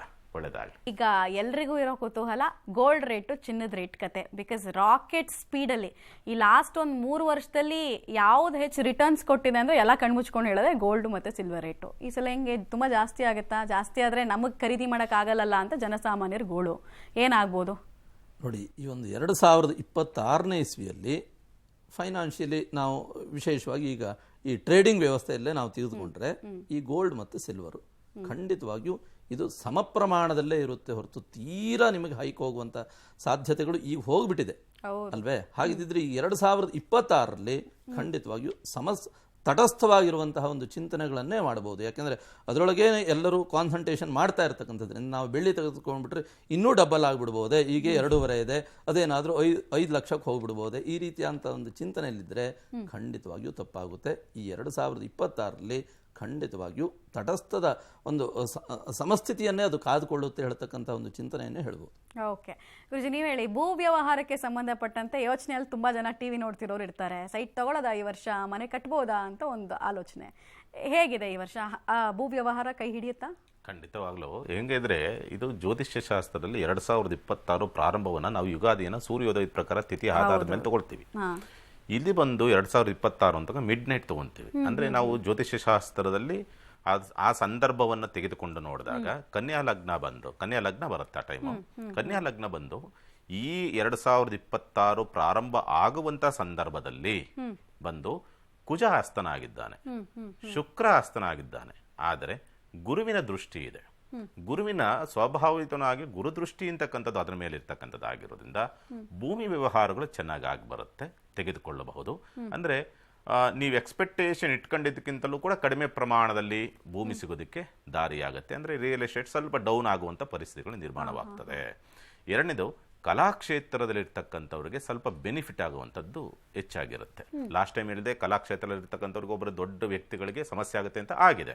ಅದು ನೋಡಿದಿರಿ ನೀವು, ಅದು ಎಲ್ಲವೂ ಕೂಡ ಪ್ರಾಪಂಚಿಕ ಗೊತ್ತಿರ್ತಕ್ಕಂಥದ್ದು. ಆರೋಗ್ಯದ ವಿಚಾರವಾಗಿ ಈ ವರ್ಷ ಹೆಂಗಿದೆ ಅಂತ, ಯಾಕಂದ್ರೆ ತುಂಬಾ ಜನರಿಗೆ ಕೊರೋನಾ ನಂತರ ಭಯ ಇರೋದು ಹೊಸ ವೈರಸ್ ಎಂಟ್ರಿ ಕೊಡುತ್ತಾ, ಬ್ಯಾಕ್ಟೀರಿಯಾದಿಂದ ಸಮಸ್ಯೆ ಆಗತ್ತಾ ನಮಗೆ ಅಂತ. ಸೊ ಆರೋಗ್ಯದ ಏರುಪೇರು ಸಾಧ್ಯತೆ ಎಷ್ಟು? ಈ ಗುರು ಪ್ರವೇಶ ಮಾಡತಕ್ಕಂಥ ಮಾಸವನ್ನ ನಾವು ನೋಡಿದಾಗ ಅಧಿಕ ಜ್ಯೇಷ್ಠ ಮಾಸ ಅಂತಕ್ಕಂಥದ್ದು ಬಂದಿದೆ. ಈ ಅಧಿಕ ಜ್ಯೇಷ್ಠ ಮಾಸದಲ್ಲಿ ಅದರಲ್ಲೂ ಸೋಮವಾರವೇ ನಾವು ಚಂದ್ರವಾಸರ ಅಂತ ಏನು ಕರಿತೇವೆ, ಸೋಮವಾರವನ್ನ ಚಂದ್ರನಿಗೆ ಹೋಲಿಸ್ತೀವಿ. ಆ ಸೋಮವಾರವೇ ಕಟಕ ರಾಶಿಗೆ ಪ್ರವೇಶ ಮಾಡುವುದರಿಂದ ಇಲ್ಲಿ ಏನಾಗತ್ತೆ, ಶೀತ ಸಂಬಂಧವಾದ ರೋಗಗಳು ಅಧಿಕವಾಗತ್ತೆ. ಇನ್ನೊಂದು, ಈ ಲೆಕ್ಕಾಚಾರದ ವಿಚಾರವನ್ನ ನಾವು ನೋಡಿದಾಗ ಈ ವರ್ಷ ನಮಗೆ ಏನು ಮಳೆ ಅಂತಕ್ಕಂಥದ್ದಾಗಿದೆಯೋ ಅದಕ್ಕಿಂತ 3 ಪಟ್ಟು ಹೆಚ್ಚಾಗ್ತಕ್ಕಂಥದ್ದು ಕಂಡು ಬರುತ್ತೆ. ಏನು, ಮಳೆಯಿಂದ ನಾನಾ ರೀತಿಯ ಅನಾಹುತಗಳು, ಸಾಂಕ್ರಾಮಿಕ ರೋಗಗಳು, ಶೀತ ಸಂಬಂಧವಾದ ರೋಗಗಳು. ಯಾವಾಗ ಅಧಿಕವಾದ ಶೀತ ಅಂತಕ್ಕಂಥದ್ದು ಬರುತ್ತೋ ಆಗ ನಾನಾ ರೀತಿಯ ಕಾಯಿಲೆಗಳು ಉತ್ಪತ್ತಿಯಾಗತ್ತೆ, ಸಾಂಕ್ರಾಮಿಕ ರೋಗಗಳಾಗತ್ತೆ. ಮತ್ತೆ ಹೆಚ್ಚಾಗಿ ನೀರು ಅಂತಕ್ಕಂಥದ್ದು, ನೀರು ಮನುಷ್ಯನಿಗೆ ಅವಶ್ಯಕತೆ. ನೋಡಿ, ಅದಕ್ಕೆ ಹೇಳ್ತೀವಿ, ನಾವು ಯಾವುದೇ ಒಂದು ದೇವರ ಪೂಜೆಯನ್ನು ಮಾಡಬೇಕಾದ್ರೆ ನಾವು ಪುಣ್ಯಹ ಅಂತ ಮಾಡ್ತೀವಿ. ಪುಣ್ಯಹದಲ್ಲಿ ಯಾರನ್ನ ನಾವು ಕರಿತೇವೆ? ವರುಣಾಂತ ಪುಂಡರೀಕಾಕ್ಷನನ್ನ ನಾವು ಕರಿತೇವೆ. ಅಂದ್ರೆ ನಮ್ಮ ಶರೀರದಲ್ಲಿ ವಾಟರ್ ಲೆವೆಲ್ ಅಂತಕ್ಕಂಥದ್ದು ಇದೆಯಲ್ಲಪ್ಪ, ಅದನ್ನ ಸರಿಯಾಗಿ ಕಂಟ್ರೋಲ್ ಮಾಡು ಅಂತ ಹೇಳಿ ಪ್ರಾರ್ಥನೆ ಮಾಡ್ತೀವಿ ವರುಣಾಂತ ಪುಂಡರೀಕಾಕ್ಷನಿಗೆ. ಅದೇ ಅಧಿಕವಾದರೆ ನಾನಾ ರೀತಿಯ ಸಮಸ್ಯೆ ಆಗತ್ತೆ. ಜೊತೆಗೆ ಕಮ್ಮಿ ಆದರೂ ಕೂಡ ಪ್ರಾಣಹಾನಿ ಆಗ್ತಕ್ಕಂಥ ಸಾಧ್ಯತೆಗಳಿದೆ. ಆರೋಗ್ಯದ ವಿಚಾರವನ್ನೆಲ್ಲ ಅವ್ರು ಹೇಳಿದ್ರು. ದೇಶದ ವಿಚಾರದಲ್ಲಿ ದೇಶಕ್ಕೆ ಸಂಭವಿಸಬಹುದಾದಂತಹ ಅವಘಡಗಳು ಯಾವುದರಲ್ಲಿ ಹೆಚ್ಚಿರುತ್ತೆ, ಅಗ್ನಿನ, ನೀರ, ಯಾವ್ದ್ರಲ್ಲಿ ಹೆಚ್ಚಿರುತ್ತೆ ಅಂತ. ಮತ್ತೆ ಪ್ರಯಾಣ ಬೆಳೆಸಬೇಕು ಅನ್ನೋದು ತುಂಬ ಜನರ ಆಸೆ. ಟ್ರಿಪ್ ಹೋಗಬೇಕು ಅಂತ ಕೆಲವರು ಬಯಕೆ, ಕೆಲವರು ವ್ಯವಹಾರಕ್ಕೆ ಹೋಗಬೇಕು ಅಂತ. ಅಂಥವ್ರೇನು ಈ ವರ್ಷನ ಇಟ್ಕೊಳ್ಬೋದ ತಲೆಯಲ್ಲಿ, ಹೇಗೆ? ಖಂಡಿತವಾಗಿಯೂ 2026ರಲ್ಲಿ ಅಧಿಕ ಪ್ರಯಾಣದ ಯೋಗ ಖಂಡಿತವಾಗಿಯೂ ಇದೆ. ಯಾಕೆಂದರೆ ವಿದೇಶ ಪ್ರಯಾಣ ಮಾಡಬೇಕು ಅಂತ ಅಂದ್ಕೊಂಡಿರ್ತಕ್ಕಂಥವರಿಗೆ, ಅಥವಾ ವಿಶೇಷವಾಗಿ ಓದೋಕ್ಕೋಸ್ಕರವಾಗಿ ವಿದೇಶಕ್ಕೆ ಹೋಗಬೇಕು ಅಂತ ಅಂದ್ಕೊಂಡಿರ್ತಕ್ಕಂಥವರಿಗೆ ಖಂಡಿತವಾಗಿಯೂ ಆ ಒಂದು ಯೋಗಕ್ಕೆ ಒಂದು ಒಳ್ಳೆಯ ರೀತಿಯಾದಂಥ ಒಂದು ಪ್ಲ್ಯಾಟ್ಫಾರ್ಮ್ ಈ 2026 ಹೇಳ್ತಕ್ಕಂಥದ್ದು ಅವಕಾಶವನ್ನು ಖಂಡಿತವಾಗಿಯೂ ನೀಡುತ್ತೆ. ವ್ಯಾವಹಾರಿಕವಾಗಿ ತೆಗೆದುಕೊಂಡರೂ ಕೂಡ ಖಂಡಿತವಾಗಿಯೂ ವ್ಯವಸ್ಥೆಯಲ್ಲಿ ಗುರು ಸರಿಯಾಗಿ ಅರ್ಧ ವರ್ಷದ ನಂತರದಲ್ಲಿ ಜೂನ್ 1ನೇ ತಾರೀಕಿಗೆ ಅವನು ಪ್ರವೇಶ ಮಾಡ್ತಾ ಇರತಕ್ಕಂಥದ್ದು ತನ್ನ ಉಚ್ಚ ರಾಶಿಗೆ. ಹಾಗಾಗಿ ಖಂಡಿತವಾಗಿಯೂ ಆ ಒಂದು ಧನಾಧಿಪತಿಯಾಗಿರತಕ್ಕಂಥ ಗುರು ಉಚ್ಚ ಸ್ಥಾನದಲ್ಲಿ ಇನ್ನು ಅರ್ಧ ವರ್ಷ ಇರತಕ್ಕಂಥದ್ರಿಂದ, ಇನ್ನು ಮಿಥುನದಲ್ಲಿಯೂ ಕೂಡ ಆ ಒಂದು ಗುರು ಸಂಚಾರ ಈ ಒಂದು ವರ್ಷ ಇರತಕ್ಕಂಥದ್ರಿಂದ ಖಂಡಿತವಾಗಿಯೂ ಧನಾಧಿಪತಿಯಾಗಿ ಅವನು ಮಿಥುನ ಮತ್ತು ಕರ್ಕಾಟಕ ರಾಶಿಯಲ್ಲಿ ಪ್ರವೇಶ ಮಾಡ್ತಾ ಇರತಕ್ಕಂಥ ಒಂದು ವರ್ಷ ಈ 2026 ಆಗಿರತಕ್ಕಂಥದ್ರಿಂದ ಖಂಡಿತವಾಗಿಯೂ ಬುಧನವನೇ ಮತ್ತು ಚಂದ್ರವನೇ. ಬುಧನವನೇ ಹೇಳ್ತಕ್ಕಂಥದ್ದು ವ್ಯಾಪಾರವನ್ನು ಮಾಡ್ತಕ್ಕಂಥ ಒಂದು ಮನೆ ಆಗಿರತಕ್ಕಂಥದ್ದು. ಇನ್ನು ತನ್ನ ಉಚ್ಚ ರಾಶಿಯಾಗಿರತಕ್ಕಂಥ ಒಂದು ಕರ್ಕಾಟಕ ರಾಶಿಯನ್ನು ಆ ಒಂದು ಗುರು ಪ್ರವೇಶ ಮಾಡ್ತಕ್ಕಂಥದ್ದೇ ಈ ಒಂದು ವರ್ಷದ ವಿಶೇಷತೆಯಾಗಿರುವಂಥದ್ದು. ಇನ್ನು ಡಿಸೆಂಬರ್ 6ನೇ ತಾರೀಕು 6-7ರಲ್ಲಿ ರಾಹುಕೇತುವಿನ ಬದಲಾವಣೆ ಇರತಕ್ಕಂಥದ್ದು. ಅದು ಈ 2026ಕ್ಕೆ ಅಂತಹ ಒಂದು ಪರಿಣಾಮವನ್ನು ಕೊಡದೇ ಇರತಕ್ಕಂಥದ್ರಿಂದ ಗುರುವೇ ಈ ಒಂದು ವರ್ಷವನ್ನು ಆಳ್ತಕ್ಕಂಥವನ್ನಾಗಿರತಕ್ಕಂಥದ್ರಿಂದ ಇನ್ನು ಪ್ರಧಾನವಾದಂಥ ಯಾವ ಗ್ರಹವು, ಉದಾಹರಣೆಗೆ ಶನಿ ಇರಬಹುದು, ರಾಹುಕೇತು ಇರಬಹುದು, ಹಾಗಾಗಿ ಯಾವುದೇ ಒಂದು ಗ್ರಹಗಳ ಒಂದು ಪರಿವರ್ತನೆ ಒಂದು ಯೋಗ ಈ ಒಂದು ವರ್ಷದಲ್ಲಿ ಇಲ್ಲದೇ ಇರತಕ್ಕಂಥದ್ರಿಂದ ವ್ಯಾವಹಾರಿಕವಾಗಿ ಉತ್ತಮವಾದಂಥ ಒಂದು ಫಲವನ್ನು ಚಿಂತನೆಯನ್ನು ಮಾಡಬಹುದು. ಎಷ್ಟೋ ಜನರಿಗೆ ಉದ್ಯೋಗ ಕಳ್ಕೊಂಡಿರತಕ್ಕಂಥವರಿಗೆ ಪುನಃ ಇವರು ಹೇಳಿದಾಗೆ ಉದ್ಯೋಗ ಖಂಡಿತವಾಗಿಯೂ ಒಂದು ವರ್ಷ ಸಿಕ್ಕೇ ಸಿಗುತ್ತೆ. ಇನ್ನು ವ್ಯಾಪಾರ, ವ್ಯವಹಾರ ಇತ್ಯಾದಿಗಳಲ್ಲಿಯೂ ಕೂಡ ಗುರುವಿನ ಒಂದು ಅನುಗ್ರಹ, ಆಶೀರ್ವಾದದ ಒಂದು ಬಲ ಈ ಒಂದು ವರ್ಷ ಇರತಕ್ಕಂಥದ್ರಿಂದ ಪೂರ್ಣ ಪ್ರಮಾಣದ ಒಂದು ಅಧಿಕವಾದಂಥ ಒಂದು ಲಾಭವನ್ನು ಕಾಣತಕ್ಕಂಥ ಒಂದು ವರ್ಷ ಈ ಒಂದು ವರ್ಷ ಆಗಿರುತ್ತೆ ಅಂತ ಹೇಳ್ಬೋದು. ಓಕೆ. ಇನ್ನು ಶ್ರೀಧರ್ ಭಟ್ಟಾಚಾರ್ಯ ಗುರುಜಿ, ಕೊನೆಯದಾಗಿ ಜನ ಈ ವರ್ಷ ಪಾಲನೆ ಮಾಡಲೇಬೇಕಾದಂತಹ ಕೆಲ ವಿಚಾರಗಳ ಬಗ್ಗೆ ಬೆಳಕು ಚೆಲ್ತಾ ನಿಮ್ಮ ಕೊನೆಯ ವಿಚಾರಗಳು. ಸಂವತ್ಸರ ಅಂದರೆ ಇದು ಏನಾಗತ್ತೆ ಅಂತಂದರೆ, ವಿಶ್ವಾವಸು ಸಂವತ್ಸರ ಅರ್ಧ, ಪರಾಭವ ಸಂವತ್ಸರ ಅರ್ಧ. ಇಲ್ಲಿ ಪರಾಭವ ಸಂವತ್ಸರದಲ್ಲಿ ಕೆಲ ರಾಶಿಗಳಿಗೆ ಬಹಳಷ್ಟು ಅನುಕೂಲಗಳು ಬರುತ್ತೆ, ಕೆಲ ರಾಶಿಗಳಿಗೆ ಅನಾನುಕೂಲಗಳು ಬರುತ್ತೆ. ಅಂದರೆ ಶುಭ ಫಲಗಳು, ಅಶುಭ ಫಲಗಳು, ಪ್ಲಸ್ ಆರ್ ಮೈನಸ್. ಇನ್ನು ಪರಾಭವದಲ್ಲೂ ಕೂಡ ಅಷ್ಟೇ. ಆದರೆ ನಾನು ಹೇಳ್ತೇನೆ, ಬಹಳಷ್ಟು ಜನ ಈ ಯಾವುದೇ ಸಂವತ್ಸರ ಆಗಿರಲಿ, ಸುಳ್ಳು, ದಗ, ವಂಚನೆ, ಮೋಸ ಅಂತಕ್ಕಂಥದ್ದನ್ನು ಸ್ವಲ್ಪ ಕಮ್ಮಿ ಮಾಡಿ, ಮೋಸವನ್ನು ಕಮ್ಮಿ ಮಾಡಿ. ನೀವು ಅಂದ್ಕೊಂಡಿದ್ದೀರಾ ಯಾರೂ ಕೂಡ ನೋಡ್ತಾ ಇಲ್ಲ ಅಂತ, ಕರ್ಮ ಅಂತಕ್ಕಂಥದ್ದು ಯಾರನ್ನು ಬಿಡಲ್ಲ, ಜ್ಞಾಪಕ ಇಟ್ಕೊಳ್ಳಿ. ಎಲ್ಲರಿಗೂ ಕೂಡ ನಿಮ್ಮ ಕುಲದೇವತೆಯ ಅನುಗ್ರಹ ಪ್ರಾಪ್ತಿಯಾಗಲಿ ಅಂತ ಈ 2026ರಲ್ಲಿ ನಾನು ಪ್ರಾರ್ಥನೆಯನ್ನು ಮಾಡ್ತೀನಿ. ಓಕೆ ಗುರುಜಿ, ಕೊನೆಯದಾಗಿ ನಮ್ಮ ವೀಕ್ಷಕರಿಗೆ ಏನು ಹೇಳ್ತೀರಾ? ಮತ್ತು ಈ ಜಪ, ವ್ರತ, ಆಚರಣೆ ಸಂದರ್ಭ ಯಾವುದಿರಬೇಕು ಅಂತ ಪ್ರತಿನಿತ್ಯದ ಬೇಸಿಸ್ ಮೇಲೆ ನಾನು ಕೇಳ್ತಾ ಇರೋದು. ಕೊನೆಯದಾಗಿ ನೋಡಿ, ಯಾವತ್ತೂ ಕೂಡ ಪ್ರತಿನಿತ್ಯವೂ ಕೂಡ ಏನಾದರೂ ನಾವು ಜಪ ಅನುಷ್ಠಾನ ಮಾಡ್ತೇವೆ, ಅಥವಾ ದೇವರ ಸ್ಮರಣೆ ಮಾಡ್ತೇವೆ, ಅಥವಾ ಧ್ಯಾನ ಮಾಡ್ತೇವೆ, ಅಥವಾ ಮೆಡಿಟೇಷನ್ ಮಾಡ್ತೇವೆ. ಹೀಗೆ ಪಾಸಿಟಿವ್ ಥಿಂಕಿಂಗ್ ಹೇಳ್ತಕ್ಕಂಥದ್ದು ಪರ್ವಕಾಲದಲ್ಲಿ ಆಗಬೇಕು ಅಂತ ಶಾಸ್ತ್ರ ಹೇಳೋದು. ಅದಕ್ಕೋಸ್ಕರವಾಗಿ ಸಂಧ್ಯಾಕಾಲ ಅಂತಲೇ ಶಾಸ್ತ್ರ ಹೇಳ್ಬಿಡುತ್ತೆ. ಸಂಧ್ಯಾಕಾಲ ಅಂತಂದ್ರೇನು? ಪ್ರಾತಃ ಸಂಧ್ಯೆ, ಮಾಧ್ಯಾಹ್ನ ಸಂಧ್ಯೆ ಮತ್ತು ಸಾಯಂ ಸಂಧ್ಯೆ. ಅರ್ಥಾತ್ ಈ 3 ವ್ಯವಸ್ಥೆಗಳಲ್ಲಿ ಪ್ರಾತಃ ಸಂಧ್ಯೆ ಅತ್ಯಂತ ಶ್ರೇಷ್ಠ. ಅದನ್ನೇ ಬ್ರಹ್ಮ ಮುಹೂರ್ತ ಅಥವಾ ಉದಯ ಕಾಲದ ಮುಹೂರ್ತ ಅಂತ ಹೇಳಿದರು. ಹಾಗಾಗಿ ಎಷ್ಟೆಷ್ಟೊತ್ತಿಗೋ ಮಾಡ್ತಕ್ಕಂಥದ್ದಲ್ಲ, ನೀವು ನಿಜವಾಗಿಯೂ ಏನೋ ಒಂದು ನಿಮ್ಮದೇ ಆದಂತಹ ಒಂದು ಅನುಷ್ಠಾನದ ಕ್ರಮ ಇಟ್ಕೊಂಡಿದ್ದೀರಿ, ಅಥವಾ ದೇವರನ್ನ ಪ್ರಾರ್ಥನೆ ಮಾಡ್ತಕ್ಕಂಥ, ಪ್ರೇಯರ್ ಮಾಡ್ತಕ್ಕಂಥ ಒಂದು ವ್ಯವಸ್ಥೆಯನ್ನು ಇಟ್ಕೊಂಡಿದ್ದೀರಿ ಅಂತಂದರೆ ಖಂಡಿತವಾಗಿಯೂ ಅದನ್ನು ಪ್ರಾತಃ ಸಂಧ್ಯಾಕಾಲದಲ್ಲಿ ಮಾಡಿ. ಅಥವಾ ಅದು ಸಾಧ್ಯ ಆಗಿಲ್ಲ, ಮಾಧ್ಯಾಹ್ನ ಸಂಧ್ಯೆಯೂ ಆಗಬಹುದು, ಅದು ಮಧ್ಯಮ. ಇನ್ನು ಸಾಯಂ ಸಂಧ್ಯೆ, ಗೋಧೂಳಿ ಮುಹೂರ್ತ ಅಂತ ಏನು ಹೇಳ್ತೀವಿ, ಅಲ್ಲಿ ದೇವರನ್ನ ಆಹ್ವಾನಿಸ್ತಕ್ಕಂಥ ಒಂದು ಕಾಲ, ಅದರಲ್ಲಿ ಮಾಡ್ತಕ್ಕಂಥದ್ದು. ಇನ್ನು 2026ರಲ್ಲಿ ಖಂಡಿತವಾಗಿ ನೋಡಿ, ಎಲ್ಲವೂ ಕೂಡ ಸತ್ಯ ಚಿಂತನೆ ಹೇಳ್ತಕ್ಕಂಥದ್ದು ಮನುಷ್ಯನಿಗೆ ಒಳ್ಳೆಯದನ್ನೇ ಮಾಡುತ್ತೆ ಅಂತ ಹೇಳಿದೆ. ಪಾಸಿಟಿವ್ ಥಿಂಕಿಂಗ್ಸು. 2025 ಗತನ್ನ ಚಿಂತೆಯೇತ್ ಪ್ರಾಜ್ಞ. ಪ್ರಾಜ್ಞನಾಗಿರ್ತಕ್ಕಂಥವನು ಏನು ಮಾಡಬೇಕಂತಂದರೆ ಹಳೆಯದನ್ನು ಮರೀಬೇಕಂತಂದ್ರೆ, ಹೊಸದಲ್ಲಿ ನಾವು ಒಳ್ಳೆಯದೇ ಆಗುತ್ತೆ ಹೇಳ್ತಕ್ಕಂಥ ಯೋಚನೆಯನ್ನು ಮಾಡಬೇಕಂತೆ. ಏನಾದರೂ ಆಗಿರಲಿ 2026 ಮಾತ್ರ ಖಂಡಿತವಾಗಿ ನಮಗೆ ಒಳ್ಳೆಯದೇ ಆಗುತ್ತೆ ಹೇಳ್ತಕ್ಕಂಥ ಒಂದು ಪಾಸಿಟಿವ್ ಥಿಂಕಲ್ಲಿ ಹೋಗೋಣ. ಎಲ್ಲವೂ ಕೂಡ ಒಳ್ಳೆಯದೇ ಆಗುತ್ತೆ. ಶುಭವಾಗಲಿ. ರೇಣುಕಾರಾಧ್ಯ ಗುರುಜಿ, ನಮ್ಮ ವೀಕ್ಷಕರಿಗೆ ಅವಕಾಶಗಳ ವರ್ಷವೂ ಆಗತ್ತೆ ಅನ್ನೋದು ನೀವು ಆರಂಭದಲ್ಲಿ ಹೇಳ್ತಾ ಇದ್ರಿ. ಅವಕಾಶಗಳ ಜೊತೆಗೆ ಎಚ್ಚರಿಕೆ ಅನ್ನೋದು ಎಷ್ಟು ಮುಖ್ಯ ಕೊನೆಯದಾಗಿ? ನಿಮಗೆ ಗೊತ್ತಿರುವಂಥ ರೀತಿಯಲ್ಲಿ ಬೆಳಗ್ಗೆ ಉತ್ಸಾಹವಿದ್ದರೆ ದಿನಪೂರ್ತಿ ಉತ್ಸಾಹ ಇರೋ ರೀತಿಯಲ್ಲಿ ವರ್ಷ ಆರಂಭ ಉತ್ಸಾಹದಿಂದ ಇರಬೇಕು. ಹಾಗಾಗಿ ಉತ್ಸಾಹದಿಂದ ಇರಬೇಕು ಅನ್ನೋದಿತ್ತು ಅಂದರೆ ನಮ್ಮದೇ ಆದಂಥ ಸಂಸ್ಕೃತಿನ ಪಾಲನೆ ಮಾಡಿ, ಕುಡಿಬೇಡಿ, ತೂರಾಡಬೇಡಿ, ಚೆಲ್ಲಾಡಬೇಡ್ರಿ, ಭಗವಂತನನ್ನು ಆರಾಧನೆಯನ್ನು ಮಾಡಿ. ನಿಮ್ಮ ನಂಬಿಕಸ್ಥ ದೇವರು ಯಾರು ಅವರು ಇವರು ಅಂತ ಇಲ್ಲ, ಯಾವ ರೂಪದಲ್ಲಿ ಕಂಡ್ರೂ ಕೂಡ ಭಗವಂತನೇ ಕಾಣ್ತಾನೆ. ಹಾಗಾಗಿ ಭಗವಂತನ ನಮ್ಮ ಸಂಸ್ಕೃತಿಯನ್ನು ಅಳವಡಿಸಿಕೊಂಡು ನಮ್ಮ ಸಂಸ್ಕಾರದ ಪ್ರಕಾರವಾಗಿ ನಡೆದುಕೊಳ್ತಕ್ಕಂಥ ಪ್ರಯತ್ನವನ್ನು ಮಾಡಿ. ವರ್ಷ ಆರಂಭ ಉತ್ಸಾಹದಿಂದ ಕಳಿರಿ, ವರ್ಷ ಪೂರ್ತಿ ಉತ್ಸಾಹದಿಂದ ಇರುತ್ತೆ. ಇಷ್ಟೊತ್ತು ಕಾರ್ಯಕ್ರಮಕ್ಕೆ ಬಂದು ಸಾಕಷ್ಟು ವಿಚಾರ ತಿಳಿಸ್ಕೊಟ್ರಿ. ಜಗತ್ತಿನಲ್ಲಿ ಆಗೋದೇನೋ, ಸಾಮಾನ್ಯರ ಜೀವನದಲ್ಲಿ ಆಗುವಂತಹ ಬದಲಾವಣೆಗಳು, ಯುದ್ಧ, ರಾಜಕೀಯ, ನಾವು ಎಲ್ಲ ವಿಚಾರದ ಬಗ್ಗೆ ಮಾತಾಡಿದ್ವಿ. ಧನ್ಯವಾದಗಳು. ನಮಃ ಶಿವಾಯ. ಸರ್ವೇ ಜನ ಸುಖಿನೋ ಭವಂತು, ಸಮಸ್ತ ಸನ್ಮಂಗಳಾನಿ ಭವಂತು. 2026 ನಮ್ಮ ಜೀವನಕ್ಕೆ ವೀಕ್ಷಕರೇ ಮತ್ತೊಂದು ಹೊಸ ಅವಕಾಶ ಸಾಧನೆ ಮಾಡೋದಕ್ಕೆ. ಸಂಪತ್ತು ವೃದ್ಧಿ ಆಗಬೇಕು, ಜ್ಞಾನ ವೃದ್ಧಿ ಆಗಬೇಕು, ಹಾಗೆ ಧರ್ಮದ ಮಾರ್ಗದಲ್ಲಿ ನಾವು ನಡಿಬೇಕು ಅನ್ನುವಂತಹ ಸನ್ಮಾರ್ಗದ ವಿಚಾರಗಳನ್ನ ಇಷ್ಟೊತ್ತು ತಿಳಿಸ್ಕೊಟ್ರು. ಇದೆಲ್ಲವನ್ನ ನಿಮ್ಮ ಜೀವನದಲ್ಲಿ ಕೂಡ ನೀವು ಅಳವಡಿಸ್ಕೊಳ್ಳಿ ಅಂತ ಆಶಿಸ್ತಾ ಈ ಕಾರ್ಯಕ್ರಮವನ್ನು ಮುಗಿಸ್ತಾ ಇದ್ದೀನಿ.